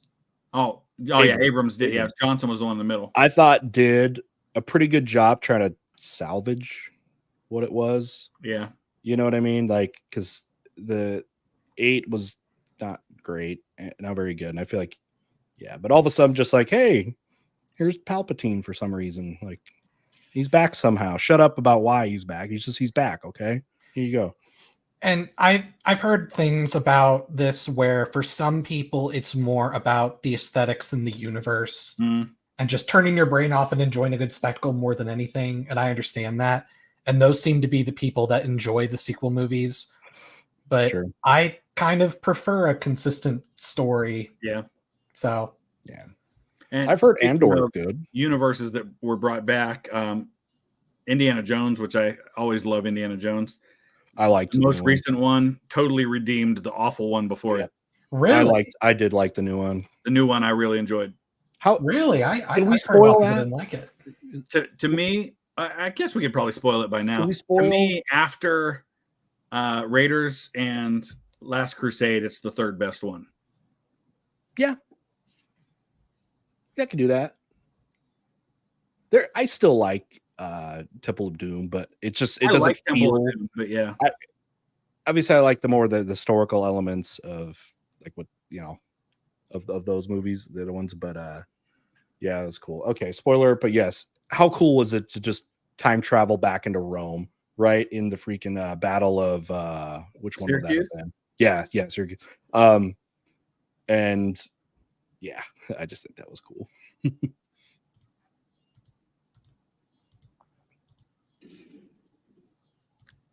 I wasn't a huge fan of who's the girl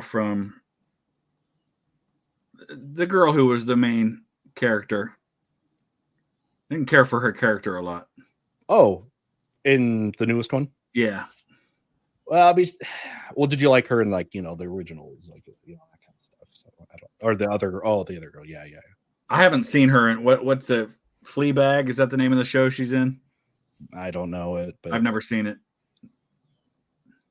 No, we're not talking about.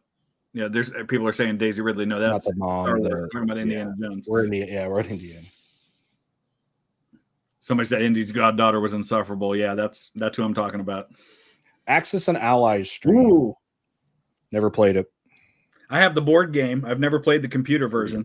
I have students that have talked about that like I have a student that's really into. He's like, no, I will only play White just invaded South America. Look at that. Hey, I'm slowly building out of Asia here. I have a video though that either of you should react to if you get the chance, since you like Indiana Jones. There's a YouTuber named Gabby Bell. Okay. And she did a video on the history of the Indiana Jones hat. Ooh. And specifically the people who have gone out of their way to try to recreate the hat. Because it was originally made with like a company and a process and a leather making tradition, or not leather, whatever the material is, tradition that doesn't exist anymore. It was actually really fascinating. Oh, interesting.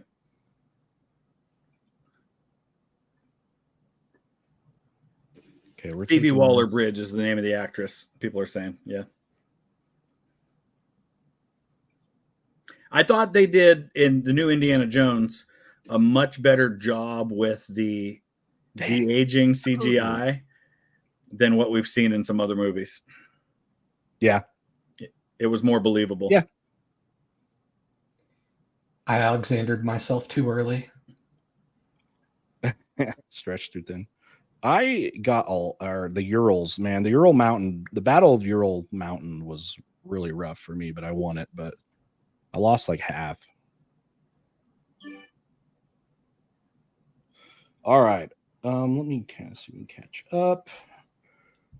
I have to ask, is that your uniform, Chris? Or did you beat up a Toonshay and take his recompense for being wrong about Gods and Gems? No, that is a Union Lieutenant Colonel's coat that I bought in Gettysburg. Awesome. And yeah, the Union didn't have shortages on outfits unlike the Confederacy, so I don't think he would have had to have done that. No, I didn't have to take it off somebody else. Is it really uncomfortable? Surplus. Oh gosh! Yeah, you got to end your turn. Yeah, my bad.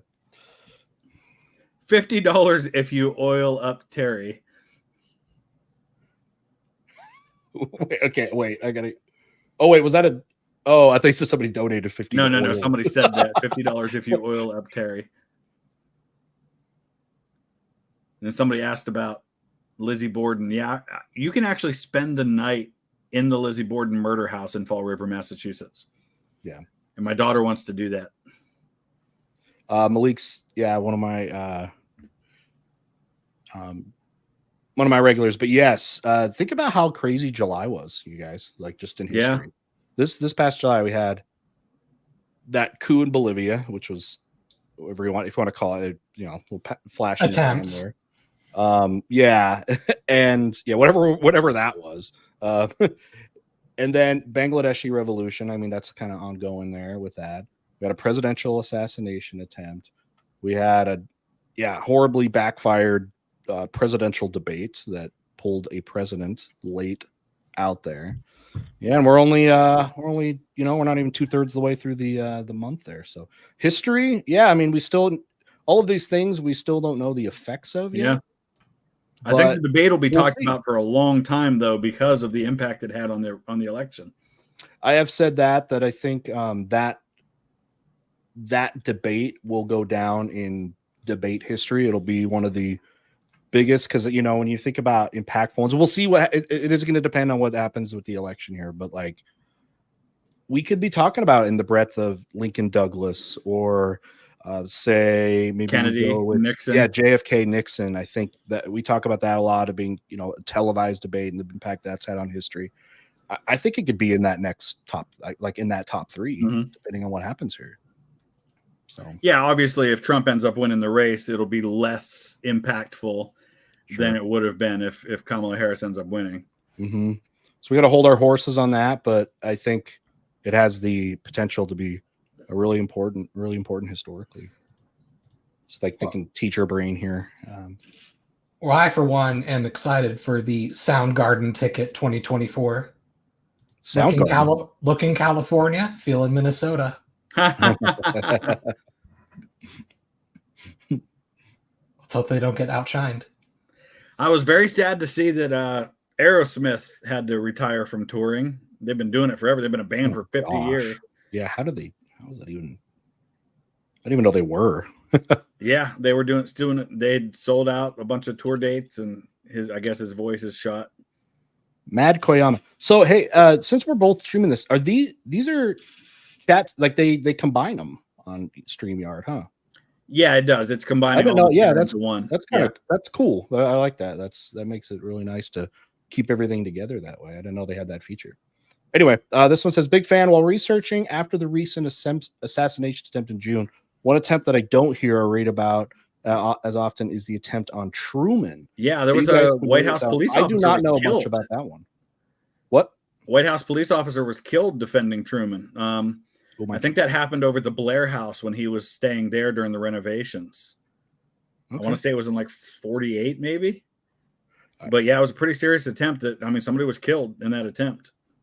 By the way, we were doing a samurai last stand in Japan for me. Oh, yeah. Shuriyama. Oh, you're turning in cards. Good. I do. I'm going to turn in some stuff, but I think that's the plan, though. It's like Shiroyama. We will Shiroyama. Yeah, we are not going to conform to you guys and your awful Western ways. I don't think it's a last stand when you're doing a blitz offensive. I almost had enough to like eliminate you, but I just fell short. And it's like, wow, that's it. We have to sing. I want whoever's going to take Japan to do it and lose a lot. So that's the plan now. Imperial force defied, facing 500 samurai. That's like top 5 favorites. Sabaton. Yeah, that's a great song. I'm so over Sabaton. At first, they were the cool niche history metal band, but then everyone loved them for it. And now it's like, oh, great.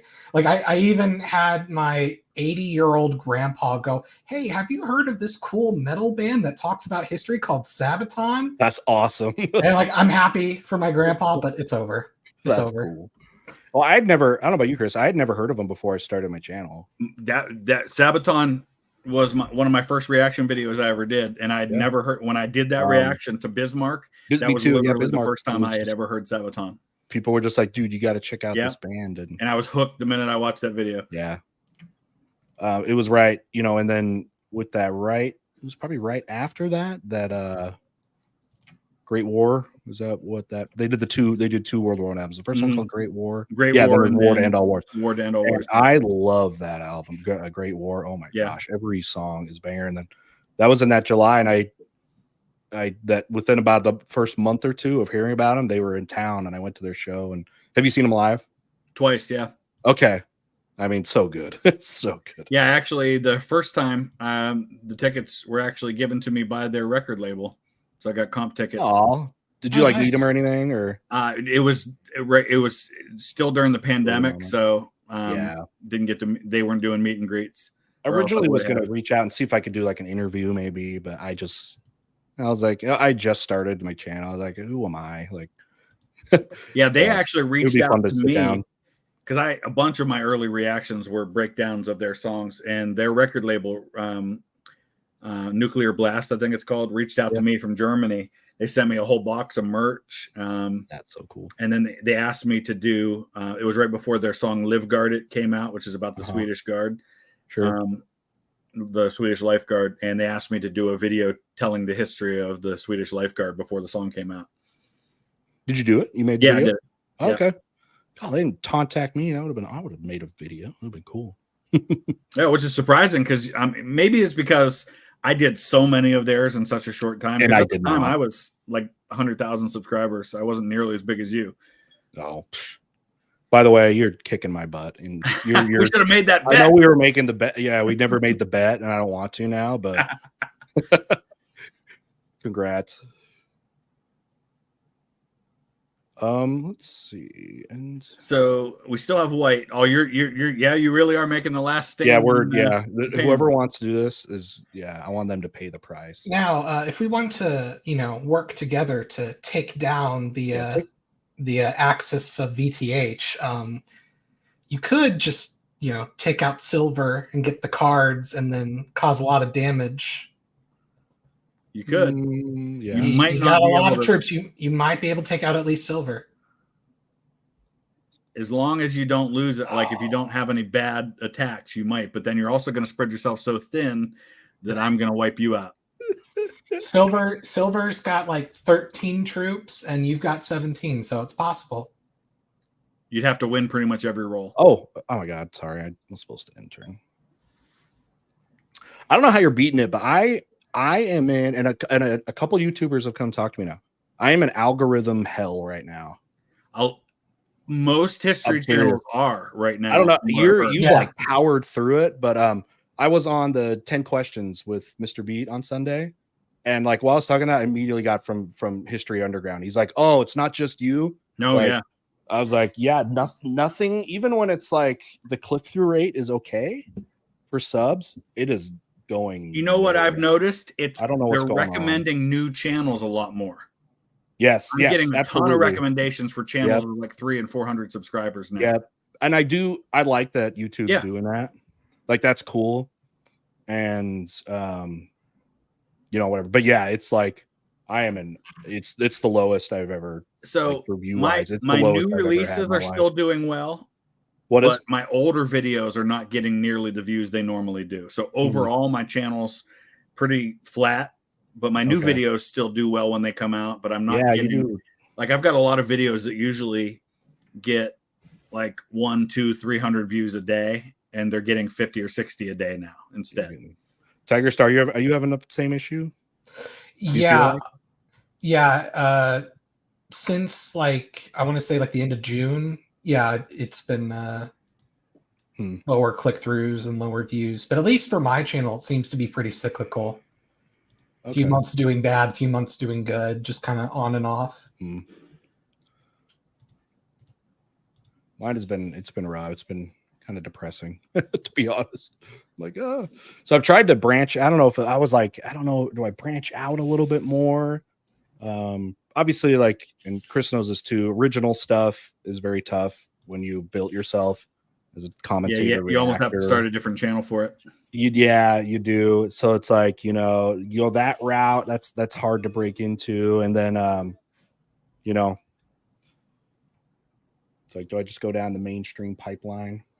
It's like, I'm out of like Family Guy history videos to check out and that stuff that does well, but I'm like, I'm out of it. So, all right, do I go to the dark humor Family Guy route? Like, something weird. Like, I'm like, I don't want to do that. But what's funny is for you and I, since we have such similar channels, yeah, how often we'll both do the same video, and one of us it'll do great, and the other one Yep. it doesn't do good at all. And yeah, I could tell we both inform ourselves of that. Like, oh, he's covered this. Okay, I'll do it. And then, it doesn't, like, you doing well on one has no effect on if I do it. It has no effect. And I don't know, which I think is too bad, because I feel like people would like it if it was recommended. If you had one and then I did the same one, you'd think somebody would, like, people would like that. I don't think it's being pushed or whatever. But anyway, I don't know if chatters want to hear about us whining about the awesome stuff that we all get to do.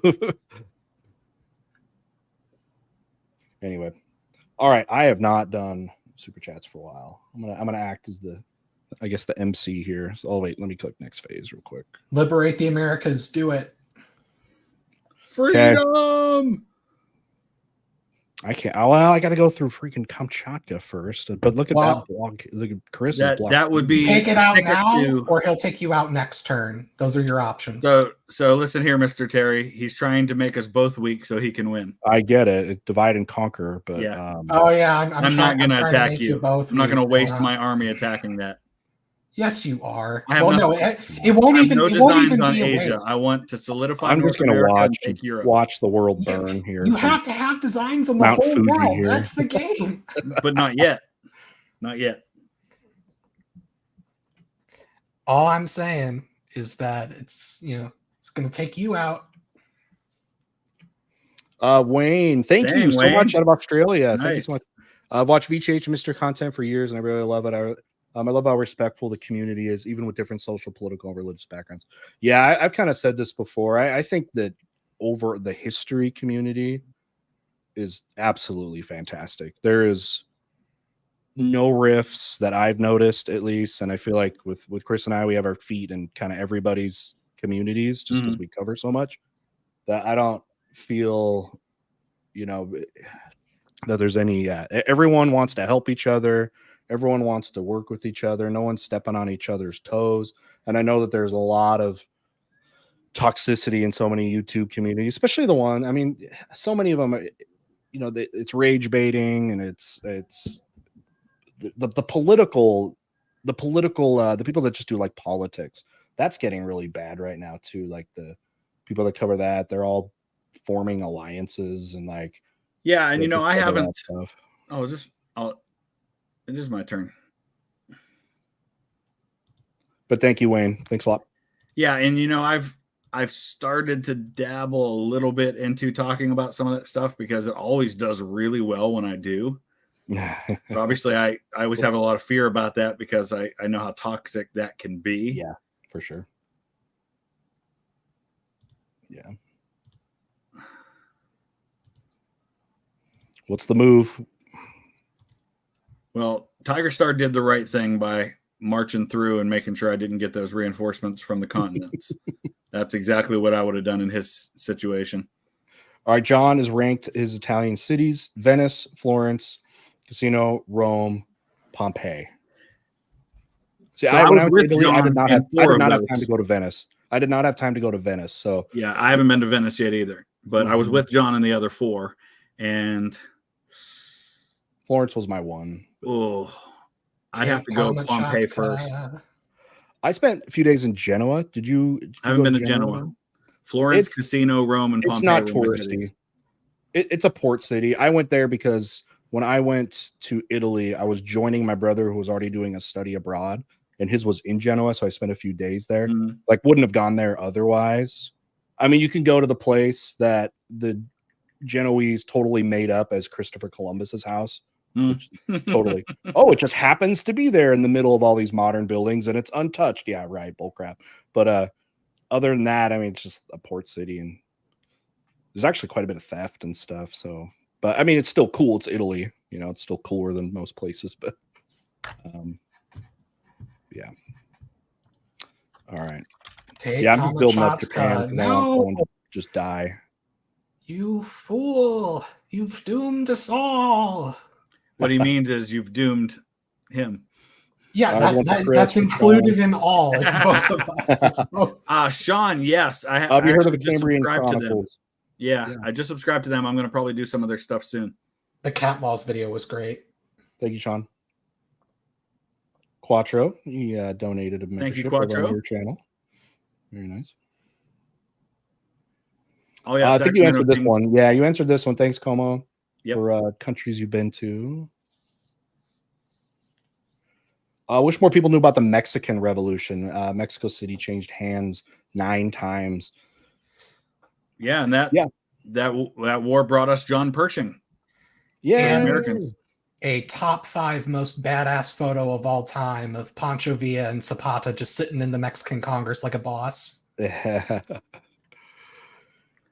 We never did get him.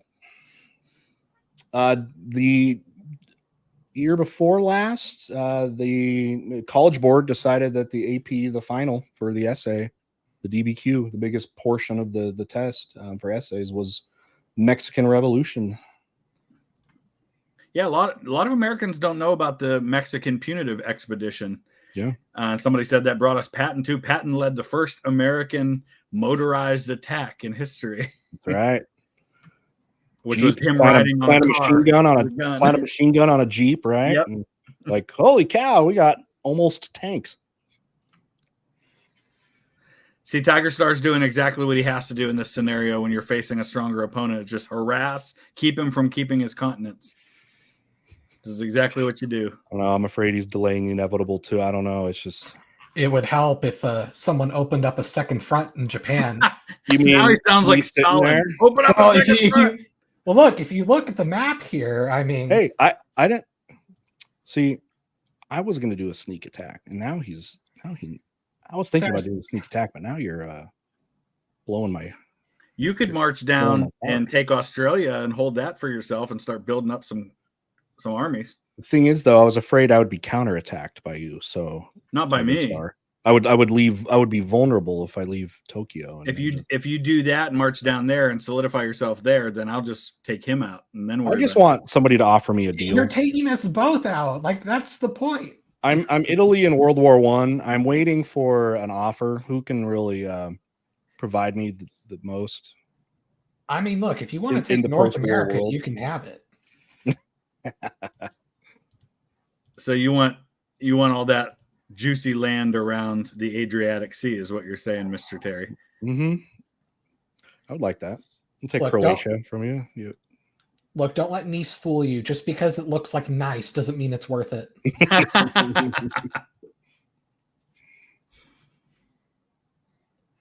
I could get you some sand in Libya. Isn't that more appealing, Italy? I can help with this teaching question. So, going to start as a substitute teacher in the fall. Oh wait, let me play my hand first, real quick. Let me drop this. Attack Kamchatka. I'm hearing some orders, but not any like assurances here. I mean, you'd get rid of the biggest threat next to your borders. Take this. Oh!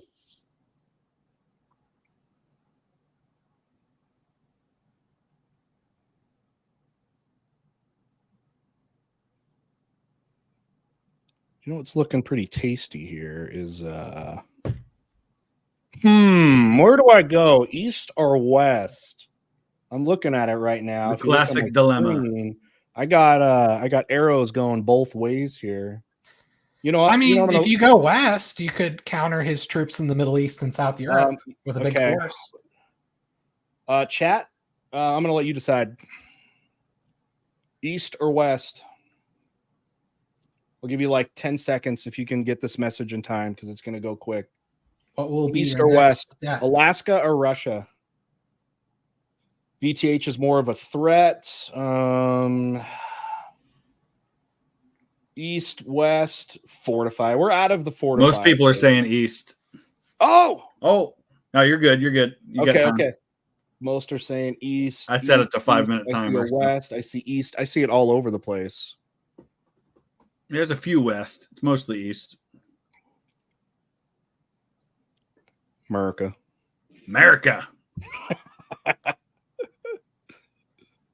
I don't like that Alaska is missing that whole part that goes out to the Aleutian Islands.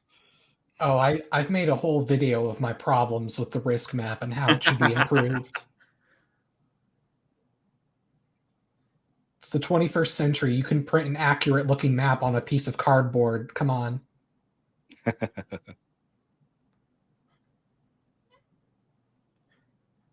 Go ahead. Go through me. Get rid of the North America. I got to pull the plug here. You guys didn't think about the Japanese. You were falling asleep on the Japanese here.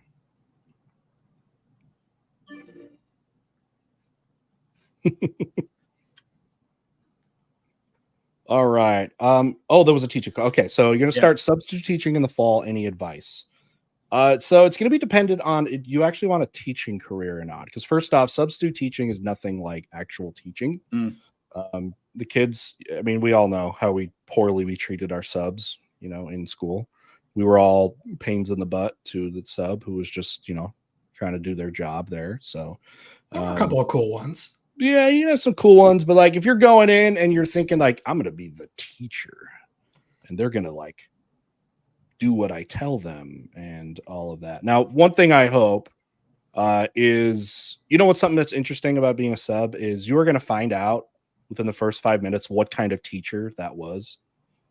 Like if it's a class, if it's a teacher that was good, like the kids are gonna like know what they're supposed to be doing. They're gonna know like what is the routines and like even something like are they sitting in their seats they're supposed to. So it's fun. You can make a lot of judgments with that. But you know what? You're gonna be a sub. Do what the teacher do what they say. Please, from a teacher perspective, please do what's on the lesson plan. It's the worst when I come back and the teacher did nothing. Don't be the sub that like couldn't figure out the DVD player. Get wrecked. Get wrecked. Oh, wow. Boom. I already did. We held. Grand Columbia is held. We also coach high school football. That's awesome. Try to sub at the school you're at, if you're coaching at. Tell the office of the school you're at that you want to be on their preferred sub list. Oh, interesting. Do that because what will happen, usually most systems will do that when a sub job goes out. At first, we'll go through a preferred sub list, and it's really nice to be able to sub consistently at the same place. You get to know the kids; they'll actually respect you a little more if they've seen you before. And so, anyway, and hopefully, get to know the football kids. So, anyway, nice. So, somebody said they were surprised that when we talked about Alaska, I didn't mention my brother in Alaska. I do have a brother in Alaska. He lives actually right in between Anchorage and Wasilla, which is where Sarah Palin was the mayor. Where she could see Russia. And I've been to the part of Alaska that you could say that. Well, not really. I was in Bethel. It's not right next to Russia, but it's on that side of Alaska. All right. Ooh, somebody said Grand Columbia will fall apart in 10 years, though. Not as long as Simon Bolivar is alive. Yeah, because he'll die in 10 years. Have either of you on a stream tried to do the quiz where you try to guess all of America's counties? Oh, no, but that would be fun. Oh, I can't. It's really fun. The most there's like 3,200 counties, and the most I've gotten is like 1,600. Well, I could probably get all the ones in Ohio and Pennsylvania. That'd be about it. They actually expect you to know them. But I know my states, but like Texas has got like a couple hundred of them, don't they? Oh yeah, like the thing is, there are a lot of like common county names, but then you forget how many normal names there are to name a county after someone. Yeah, Mercer, Greene, Hamilton, Washington. Those stupid states that just made their counties based off of just like plot size instead of like geographic borders. I hate that. Well, I grew up in Trumbull County, which is the only perfectly square county in Ohio. That's, yeah. In Utah, Brigham Young, who set him up, did them on watersheds. That's how he decided on them. So like every watershed was a county. It kind of made sense. There was less like debate over like water rights and stuff. So pretty much all the water that you get comes from your county. I posted the link to the county quiz in the private chat if you want to try it. It's really fun. Oh, yeah, perfect. Yeah, I'm going to copy that. Content. I treat it as my Sudoku. Just keep doing it. I like that. Keep my memory sharp. Yeah, it's perfect for you, especially with how your thing with maps. Yeah, that's cool. Little maps. I was a geography minor. Maps and globes. I love them. They're great. Okay, do you have a map shower curtain? Not a shower curtain, although funnily enough, my Redbubble does have map shower curtains. I don't think anyone's ever bought any because they're like expensive, but I saw the options for merch like, oh, you could do it in shower curtains? Yes. Why not? Yeah, this is if anyone's never, yeah, I'll use my, they're like yelling at me to use my cards. For anyone, if you have the type of shower that uses a shower curtain, it's not a door. You know how you have like your outer shower curtain, which is like the design, then you got like the plastic one, right? Inside to keep the water in. For those inner ones, you can get maps. And literally, I just learned geography doing that. Now I have like shower doors, and I'm actually. Oh my gosh, it you happened just got wrecked again. again. Jeez. I guess You will learn America your doesn't like geography. Australians. I give you AC/DC and NXS, and this is how you repay me. Give you some of the best music of the 80s that you guys ever listened to. Okay, Alex, there was literally nothing nerdy about what we just talked about with maps in our showers, okay? Perfectly normal conversation between adult men. I learned so much geography just because you're in the shower, you're sitting there, right? So just take look over, and at eye level, I will never forget Svalbard at Norway. That was right at eye level, so I had a lot of nice eyes on there, and found out I think where the big vault is, right, for all the seeds for when Earth gets destroyed. You guys seen that? Yeah, I think that's I haven't heard about that. Norway owns it. It's basically like the ark of human Yeah. civilization, all the seeds and all that. So when we die, we can repopulate the Earth. Okay. Where else can I be? Where else can I be a nuisance here? Where can I be a nuisance here? Let's go. Oh wait, You got cards. I do have cards. He turned in the cards. I was going to. I failed to invade South America. Perhaps you should, because it would destroy his bonus. All right, let's. I'm going to turn in cards on my next turn, just so you know. So whatever you do, I'm just going to undo. Oh, which is even more of a reason to attack him now. But what if I attacked purple, Chris? Well, you'd have to attack purple to get through me, so you can attack us both. What I would do, Mr. Terry, is just attack one territory to get a card and then sit tight. So that way he can eliminate you and take all your cards. We do need Canada back. We need to protect the Inuit people from the oppression of the whatever empire. Come see the violence inherent in the system. Help, I'm being repressed.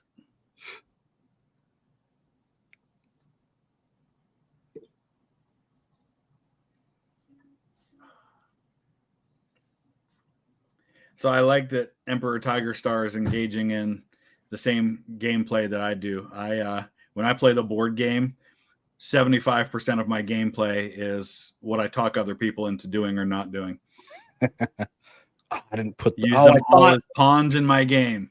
That was stupid. I thought Northwest Territories connected to Quebec or whatever that is, but I am frankly insulted that you think I am treating everyone else as pawns. We are part of an alliance trying to defeat the world-conquering empire clad in black down there. Does that sound familiar, everyone? Darkness is covering the continents here. Darkness falls across the land. The midnight hour is close at hand, and they're crawling in search of blood and terrorizing our neighborhoods. Exactly. It's not very thrilling. There had to be a Holy Grail reference sooner or later. Yeah, glad I could oblige. White Whale, Holy Grail. Dennis the Peasant that's my favorite scene in a movie full of favorite scenes.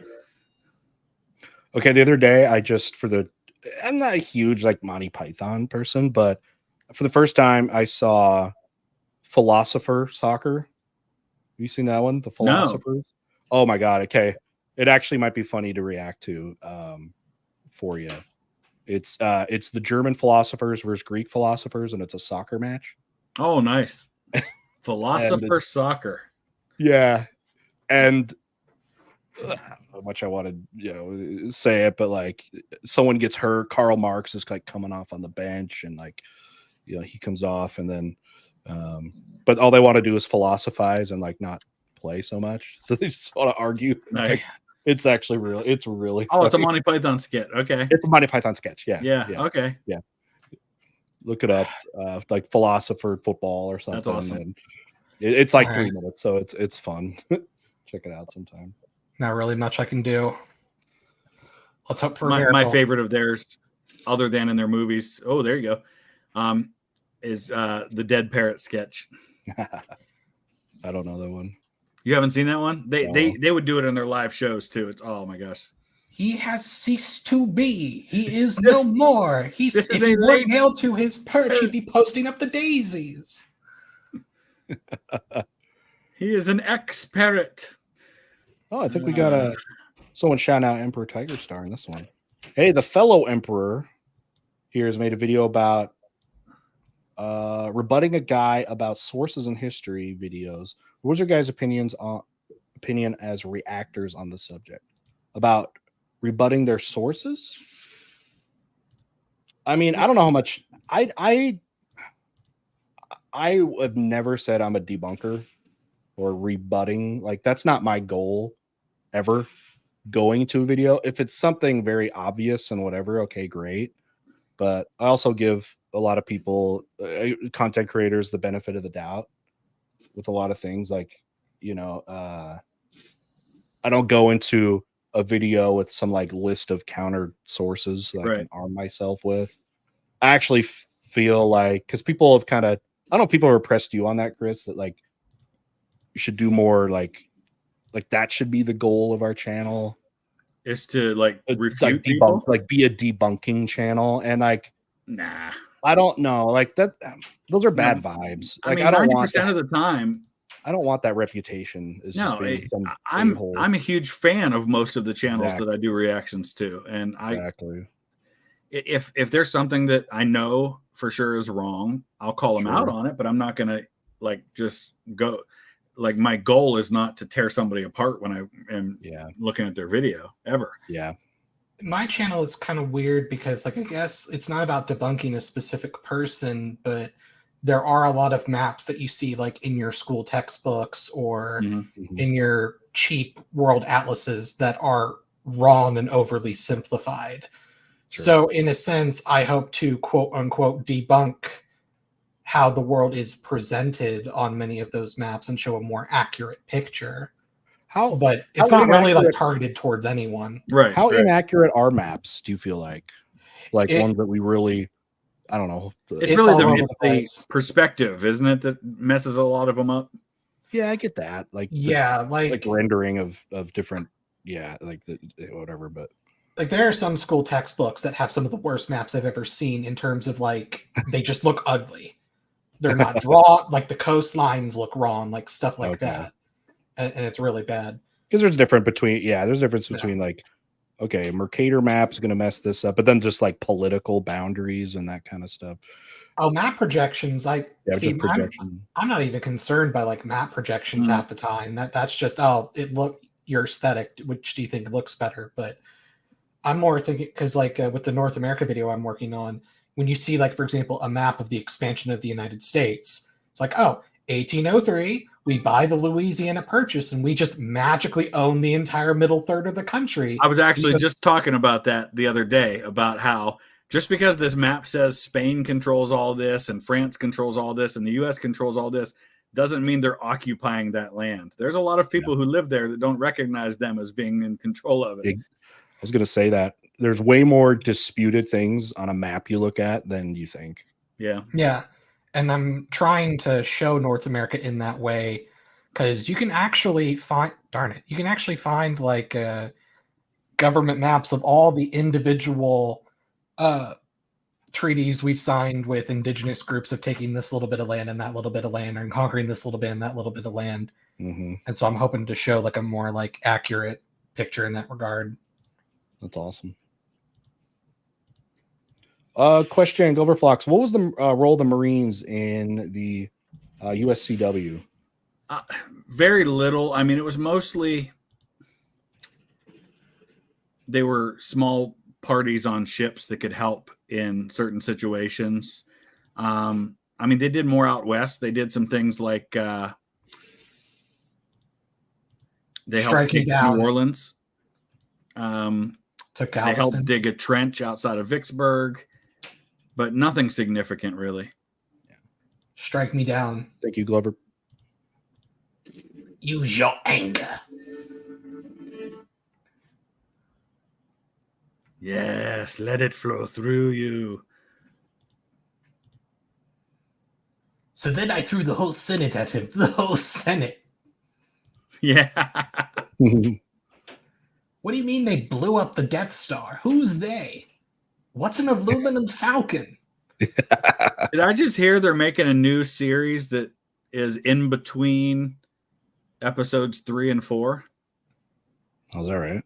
I thought they were making an old movies or Republic if it's a TV series. I do not like what's happening in Asia here right now. I don't like that 11-man army in Manchuria. We're gonna have to go all in there. Let's see. Gotta at least try to get rid of his Australia. Oh, I'm not getting down there. That's the best you're gonna do unless you can take Mexico and get into South America. I need someone to distract him. Talk about Wilson. Somebody start talking about Wilson. Hey, look, a chat. Michigander. Be angry at him. Yeah. Hey, Chris, I don't think I can get distracted into losing at this point. Did you know that Woodrow Wilson was a huge Michigan fan, Michigan Wolverines fan? It wouldn't surprise me a bit if it were true. I'm sure it's not, but he's probably a Rutgers fan, or no, Princeton, because that's where he was on staff. Nerd. He's a nerd. Princeton was he was a teacher as well. You think he gives teachers a bad name? He gives teachers a terrible name, especially history teachers. Hey, Birth of a Nation was like writing history with lightning. Okay. Yeah, in the sense that the lightning zapped the history book and disintegrated it. Yeah. Exactly.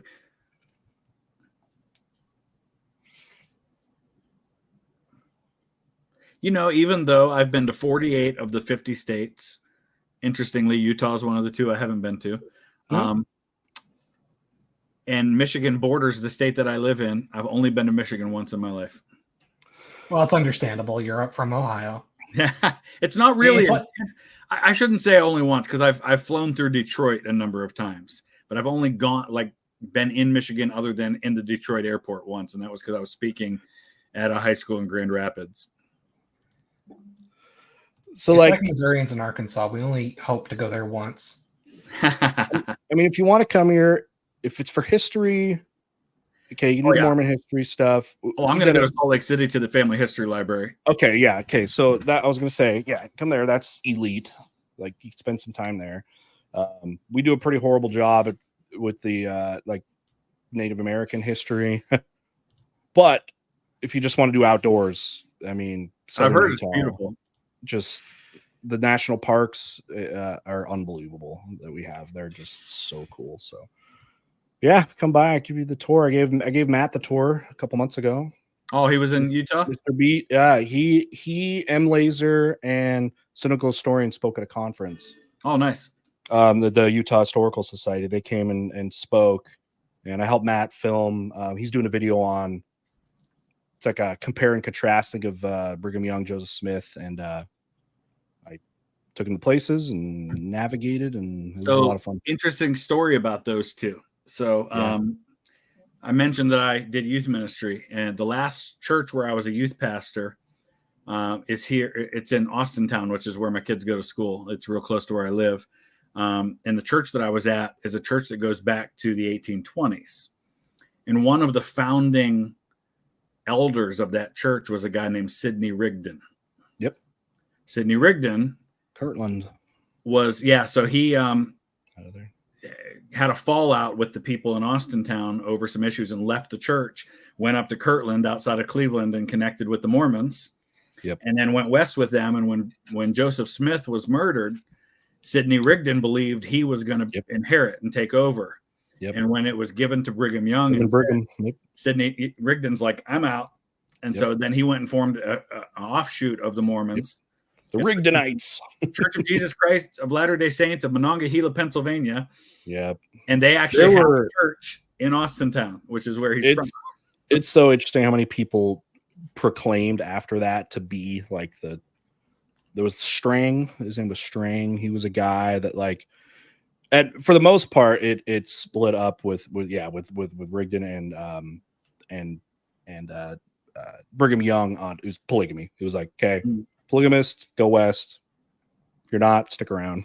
So like a lot of people don't know that well, of course, a lot of people today don't even remember Steve Young was the quarterback of the 49ers. He was so good. Descendant of Brigham Young. Yeah. I think he's like his great-great-grandson. Now he's the Genghis Khan of like Utah though. Like the West. So like everyone's related to him. Speaking of Genghis Khan, have either of you seen the Pritzker Khanite memes? No. So J.D. Pritzker, the governor of Illinois, is basically the new Jeb, it seems. And there's a bunch of memes of this idea that he's going to build like a Khanate on the Midwest by conquering all of his neighbors Mongol style. They even call it the Il Khanite. Nice. Why they would call that. Hey, this next game, don't put me in this one. I'm gonna like MC this and go through like the questions and stuff. You two go at it because you're kicking my butt right now. I'm actually gonna have to. Are you out? Yeah, I was gonna say I probably don't have. Are you guys out? Okay, cool. It's getting pretty late over here.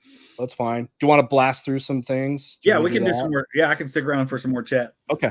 I gotta head off now, but thanks for letting me join in. All right. Yeah. Hey, thanks for doing that. Thanks for hanging out. Yeah. See ya. Bye, everyone. Yeah, let's just blast these out then, because I feel bad. I always feel bad if we don't get to questions, because we got some on both of our coming through both of our channels. All right, let me pick up where I left off. Okay, this another recommendation for a visitation. Need to visit the Talleyrand Railway in Wales. Oh, first preserved railroad in the world. Two of the locomotives are over 150 years old and still running. So when I was in the UK back in February, I went up to Manchester for a day and I was hanging out with the guys from the channel Decades. And the one guy, he's better known for his a gaming channel, Fishy, I think he's called. He has like a couple 100,000 subscribers on his gaming channel. But so they took me around for the day, and one of them works on one of the old steam locomotives there. So they took me to it in Manchester. It was pretty cool. That's awesome. All right, first president to have electricity and to have feared it. Now, does that was go ahead. Wait, are we talking about in the White House or just the first Benjamin Harrison? Okay, Harrison. Did he fear it? He was so afraid of electricity he wouldn't touch the light switches. Okay, he'd leave the lights on. I'll be honest. I think I would have been like that. It was scary. And thanks Edison for shocking the elephant to make us all scared of like Topsy the elephants. Yeah, the big battle with Tesla. What's his name? Yeah, Westinghouse. So with like AC, Tesla wants to kill your family. You know, so I love that stuff. Yeah, let's get some 07s in chat for Topsy the elephant who died as a result of that war. All right, VHH, you played EU4. Yes, that's another one that was intimidating. It is my kind of game, but surprisingly, compared to other Paradox games, I never got into it as much. So I think this would be definitely my favorite Paradox game.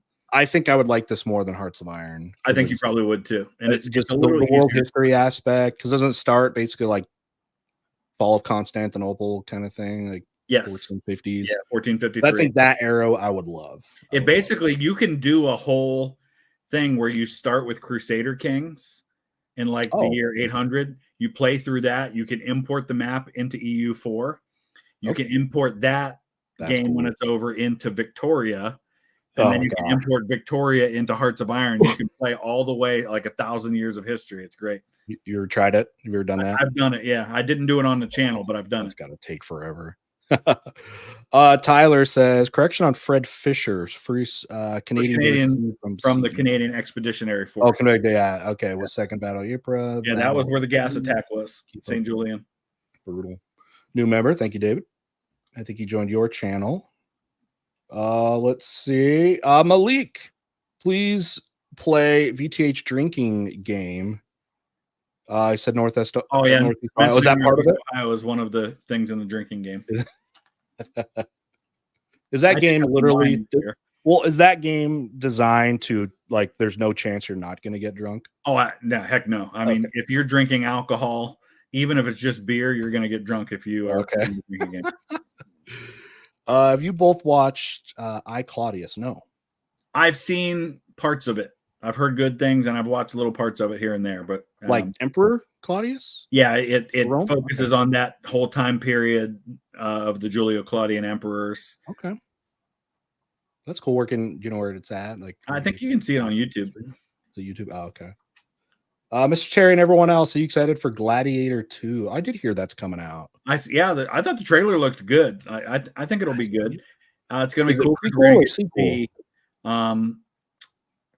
Who's the emperor? I mean, Denzel Washington plays one of the emperors because that's when you have the year of the whatever emperors. Yeah.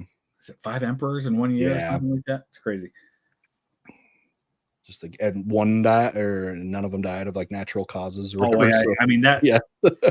That was a time period where Roman emperors didn't typically die of natural causes. No. End of the Pax Romana. All right. I'm at 1860, and Dirty Birdie is Prince Albert Edward. Prince Albert. Yeah. Okay. So that's the future Edward VII. Thank you for that, by the way. Dope sauce. Patrick, Billy Joel would write a song about just 2024. That's true. Oh, by the way, I reacted to that Bard song after you did. That was fantastic. Yeah, it was good. They've got some other good stuff. That was clever. That was clever. I really enjoyed that one. Another one I think did pretty well for you. For me, it was like, it was all right. I think it was just the same people, they watched it, but it was pretty fun. All right. Yeah. Okay. Yeah. Prince Albert. Yeah. Thank you. Patrick says Sabaton's the best band live is amazing, especially with the tank on stage. I love have a ton of energy, and you can tell. I mean, if you've ever been to a concert where it just seems like people are going through the motions, Sabaton, they're having a blast up there, and you can tell.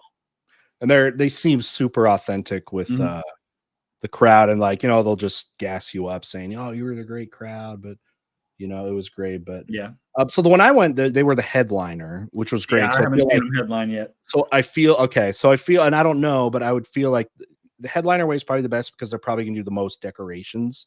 Right. Did he have the tank? Would you? They did, but it wasn't the one that they use when they're headlining, like in all the European videos. Okay. It was like less of a tank. They did have that when I went, and then with the barbed wire and all that. Like it's, oh my god, it's so cool. Oh, and I'm so sad Tommy left the band. Yeah. But they got one of the guys back that had been there before. So yeah, and I mean, Tom. Oh my gosh, what a talented. Have you seen his YouTube channel? Yeah, it's great. And he was kind of, he getting a little overshadowed in the band because he's so insanely talented. I get it. Maybe he can do his own thing, but anyway. VTH, you should check out Little Wars TV. I'm subscribed to them. Randy Wine's a good one. They did an awesome series on. So they do like miniature war, like tabletop wargaming. That's awesome. So it's pretty interesting. Jank just says thanks. Thank you. All right, here's one. A fun game. Thank you, Wayne. Fun game to play around the Mediterranean. Look out for is the Venetian winged lion carved into the walls and buildings all over the place. We call it Venice was air. Okay. Quattro is back. Would love to see a reaction video about the 201st Fighter Squadron, Mexican Expeditionary Force during World War II, where they saw action in the liberation of the Philippines. There's something that never gets talked about. Yeah, I didn't know about that at all. Not at all. I mean, yeah, that would be worth talking about. Yeah. It's crazy how many holes there are. Like you think about history and you just can just find something like that. Is this Tanner, all y'all? probably my distant cousin. Tanner, yeah, one of your buddies. Related to me, so. I think these are mostly common. Okay, there's just a couple left. Yeah, it went well. I won both games, so. Yeah, I'm not complaining. Stud. I had no chance. All right. Okay, just Valentino says, here you go. Thank you. Who will win a fight, Washington or Lincoln? Well, Lincoln's the wrestler. Do you have to give it to him? I think so, just because Lincoln was pretty much undefeated as a wrestler. Yeah, Wrestling Hall of Fame. He had one loss, and the guy may have cheated. Washington was really gross. I don't know if it would like scare Lincoln. Like once he starts opening his mouth and showing all the crap in there. I mean, I don't know how close I want to get to Washington. Yeah, I mean, in Washington, I believe Washington might have also been known as kind of a wrestler himself, but they were both tall. I mean, Washington was 6'2". Yeah, huge for their day. Man. So was Thomas Jefferson was pretty tall. I think Thomas Jefferson was 6'2" as well. Greetings from Cedar City. That's in southern Utah. Terry forgot to mention Utah has a really good Shakespeare festival. Actually, they do. There's a big one. We always have all the acting, all our theater classes. They always head down for that. So, yeah, Cedar City's got a lot of interesting Mormon history. Not too far from there, you're going to get Mountain Meadows Massacre. Have you heard about the Mountain Meadows Massacre? Oh, yeah. You heard about that before? A big part of tumultuous time in Utah history there, called the Utah War. Yes. All right, and then just last couple here. How do you feel about Harris VP? Talking about is he good? Waltz. I think it's a good pick. I don't think it's her best choice, but he's up there. Yeah. I think he's going to do well. I think he's going to be likable, which I think actually helps her a lot because she hasn't typically historically been known as very likable. Yeah. So I think he brings a lot of likability to the ticket. I think he's more down to earth. For a California liberal to put a Midwesterner that's kind of plain spoken on the ticket, I think helps her a lot. Yeah.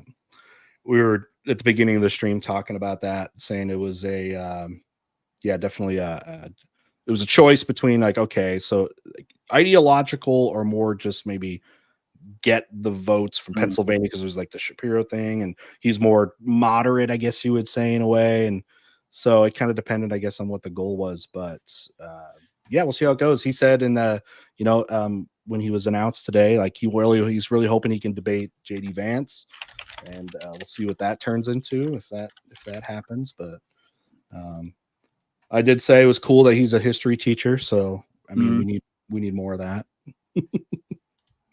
All right, and then wait, all of a sudden, actually, that one was earlier. Could you see do you have the menu that you can pull them up to? Are you able to click on those? I can't pull them up because you're in charge of it, but I can see. Yeah. Okay. I just have these two left. Okay. All right. So Tyler, thank you very much. It was cool to hear you talk about the Battle of St. Julien. The cross was awarded to Fisher for helping block that gap posthumously.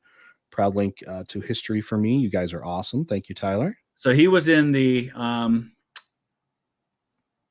Royal Highlanders. Okay. I'm reading about Fisher now. Okay. That might be a good video to do next time I'm over there in April. Cool. So what came in on my side? Alternate history of Rome in the 1200s, Clash of Eagles. Interesting. Alternate to Rome, 1200s. Well, yeah, okay. So I mean, 1200s. We got Mongols running about. I mean, we are calling Byzantine Rome. Okay, absolutely, just holding on by a thread at that time. Whatever you want to say, Rome was. Very good. All right, and then the last one here. All right, David. Can't believe I've never seen Mr. Terry. Wait, what? I don't know what that means. I'm all around. I'm in every video that I'm in. Anyway, so glad for the stream that exposed me to his channel. Now I have tons of videos to catch up on. Oh, has he come from you? He just didn't know who I was. Channel. He just probably hadn't seen you before. Yeah. David, a true Scotsman there. You got the Stuart name and he's got the name and the flag. I just thought it would be so surprised. I mean, you're doing so well that I think for so long we had probably 99% of the same viewers or whatever. And that's cool. For some reason, if you have not heard of the other person here, you came for one of us. I think that's pretty remarkable that you haven't seen this come across. So anyway, we're going to wrap things up right now, you guys. So thank you again for everyone hanging out. I thought this was super fun. We're definitely hoping to get some of the other people. I sorry if you came and you were from Fat Electricians community or I never really publicly said Drew was going to be coming because he was a little bit more like he was actually on vacation. He didn't get. We never knew for sure if Drew was coming or not. And I told Chris in chats, these young kids, man, I can't get them to lock in on dates and times. We had the same thing when I was with Mr. Beat and Cynical Historian and Casual Historian and a few others in Denver. Like we were advertising it that Drew was going to be there, and then like none of us knew for sure if Drew was coming or not.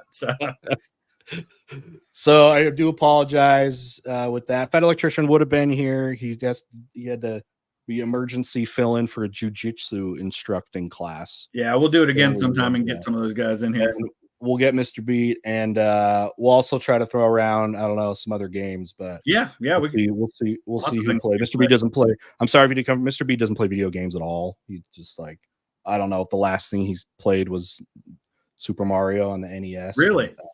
I have no idea. He's not a gamer. So, and actually, all this came back to Fat Electrician was the one back in the winter that said we need to play Risk. So, oh yeah, that's right. He was the one with the holiday stream. You guys were nice enough to come on. He was like, hey, let's play Risk. And we had Drew there and all that. And, Drew's obviously a gamer. So we'll try to get some more stuff going through. And if you guys like it, I'm sure we'd all love to do that and get more collaboration. So, all right. Let's see. Anything plugging? You got anything coming out? We should make sure while we're out here. What's going on? No, I'm back to doing a lot more on my gaming channel. So that's kind of a regular thing again. I'm home for, gosh, I don't travel again until September, so it's weird being home for an entire month with nowhere that I'm going. So it's nice. You get to do that while I'll be less than a week. I will be back. Oh yeah, back in my teacher training or the teacher. That's right. You're making a difference before, but you get to do that one-on-one thing with the small group of students. I am part-time this year. Oh, are you? So I am going to be teaching every other day. Nice. My school was nice. So if I'm taking a plunge here. I think that's kind of what JD does. JD takes a lot of time off too. Does he? It was very scary for me to do that for the financial reasons and the insurance reasons. So, but I'm hoping I can make up for it back on the other end of making fun stuff for you guys. So that's that. And then every other day, since I'm doing every day, that means like in the daytime, I don't know. Is that when you do your gaming streams? A lot of those? I don't really. I mean, I haven't streamed on the gaming channel. I need to do some more of that, but mainly I've been trying to record like 3 or 4 episodes at the beginning of the week, and then I just release one every day or two. Sure. That's cool. But I was saying on all those games I want to play. On those off days, that's when we can maybe even game some more when I'm not teaching and I got the afternoon. So nice. We can hit up because I know for this stream, a lot of our at least for me, our European friends were like, that's in the middle of the night. And I want you guys to hang out and do collaborations in the daytime. So yeah, it's almost 11 p.m. for me now. So okay. All right. Well, yeah, let's end this. Thank you. There were a couple. I could just show them for like a second. The last ones that came in. 5 bottles of maple syrup. That's the joke in my community when anyone from Canada donates. Yeah. They're just it's maple syrup. This is a common thing in my community. Is they donate to give treats to my dog. Oh, that's who Frankie is. Okay. Yeah, that's who Frankie is. So I will do that. Awesome stream, you guys. Big fan of you both. From Farmington. Okay, I know Farmington. Yep, that's just up. It's in a little bit of the north there. So thank you. And I guess if you do want to see Frankie, here he is. He's we'll put the camera down here. And he's kind of he has emotes and stuff. And he just heard his name. Okay, buddy. You ready? So this is a tradition in our community. Yeah. Come here. And we send him to the gulag. Well, first, actually, we have to punish him. Come here. Ready? Frankie? Bang! Good job. He plays dead and he gets sent to the gulag. So people are commenting on you being a casual general from the waist down. Yeah, I didn't want to. You didn't know that they were like Under Armour shorts. So anyways, all right. Okay, everybody. We'll call it a night. Everyone have a good night. Thanks, everybody. Channels, like the videos, and we'll see y'all next time. Bye-bye.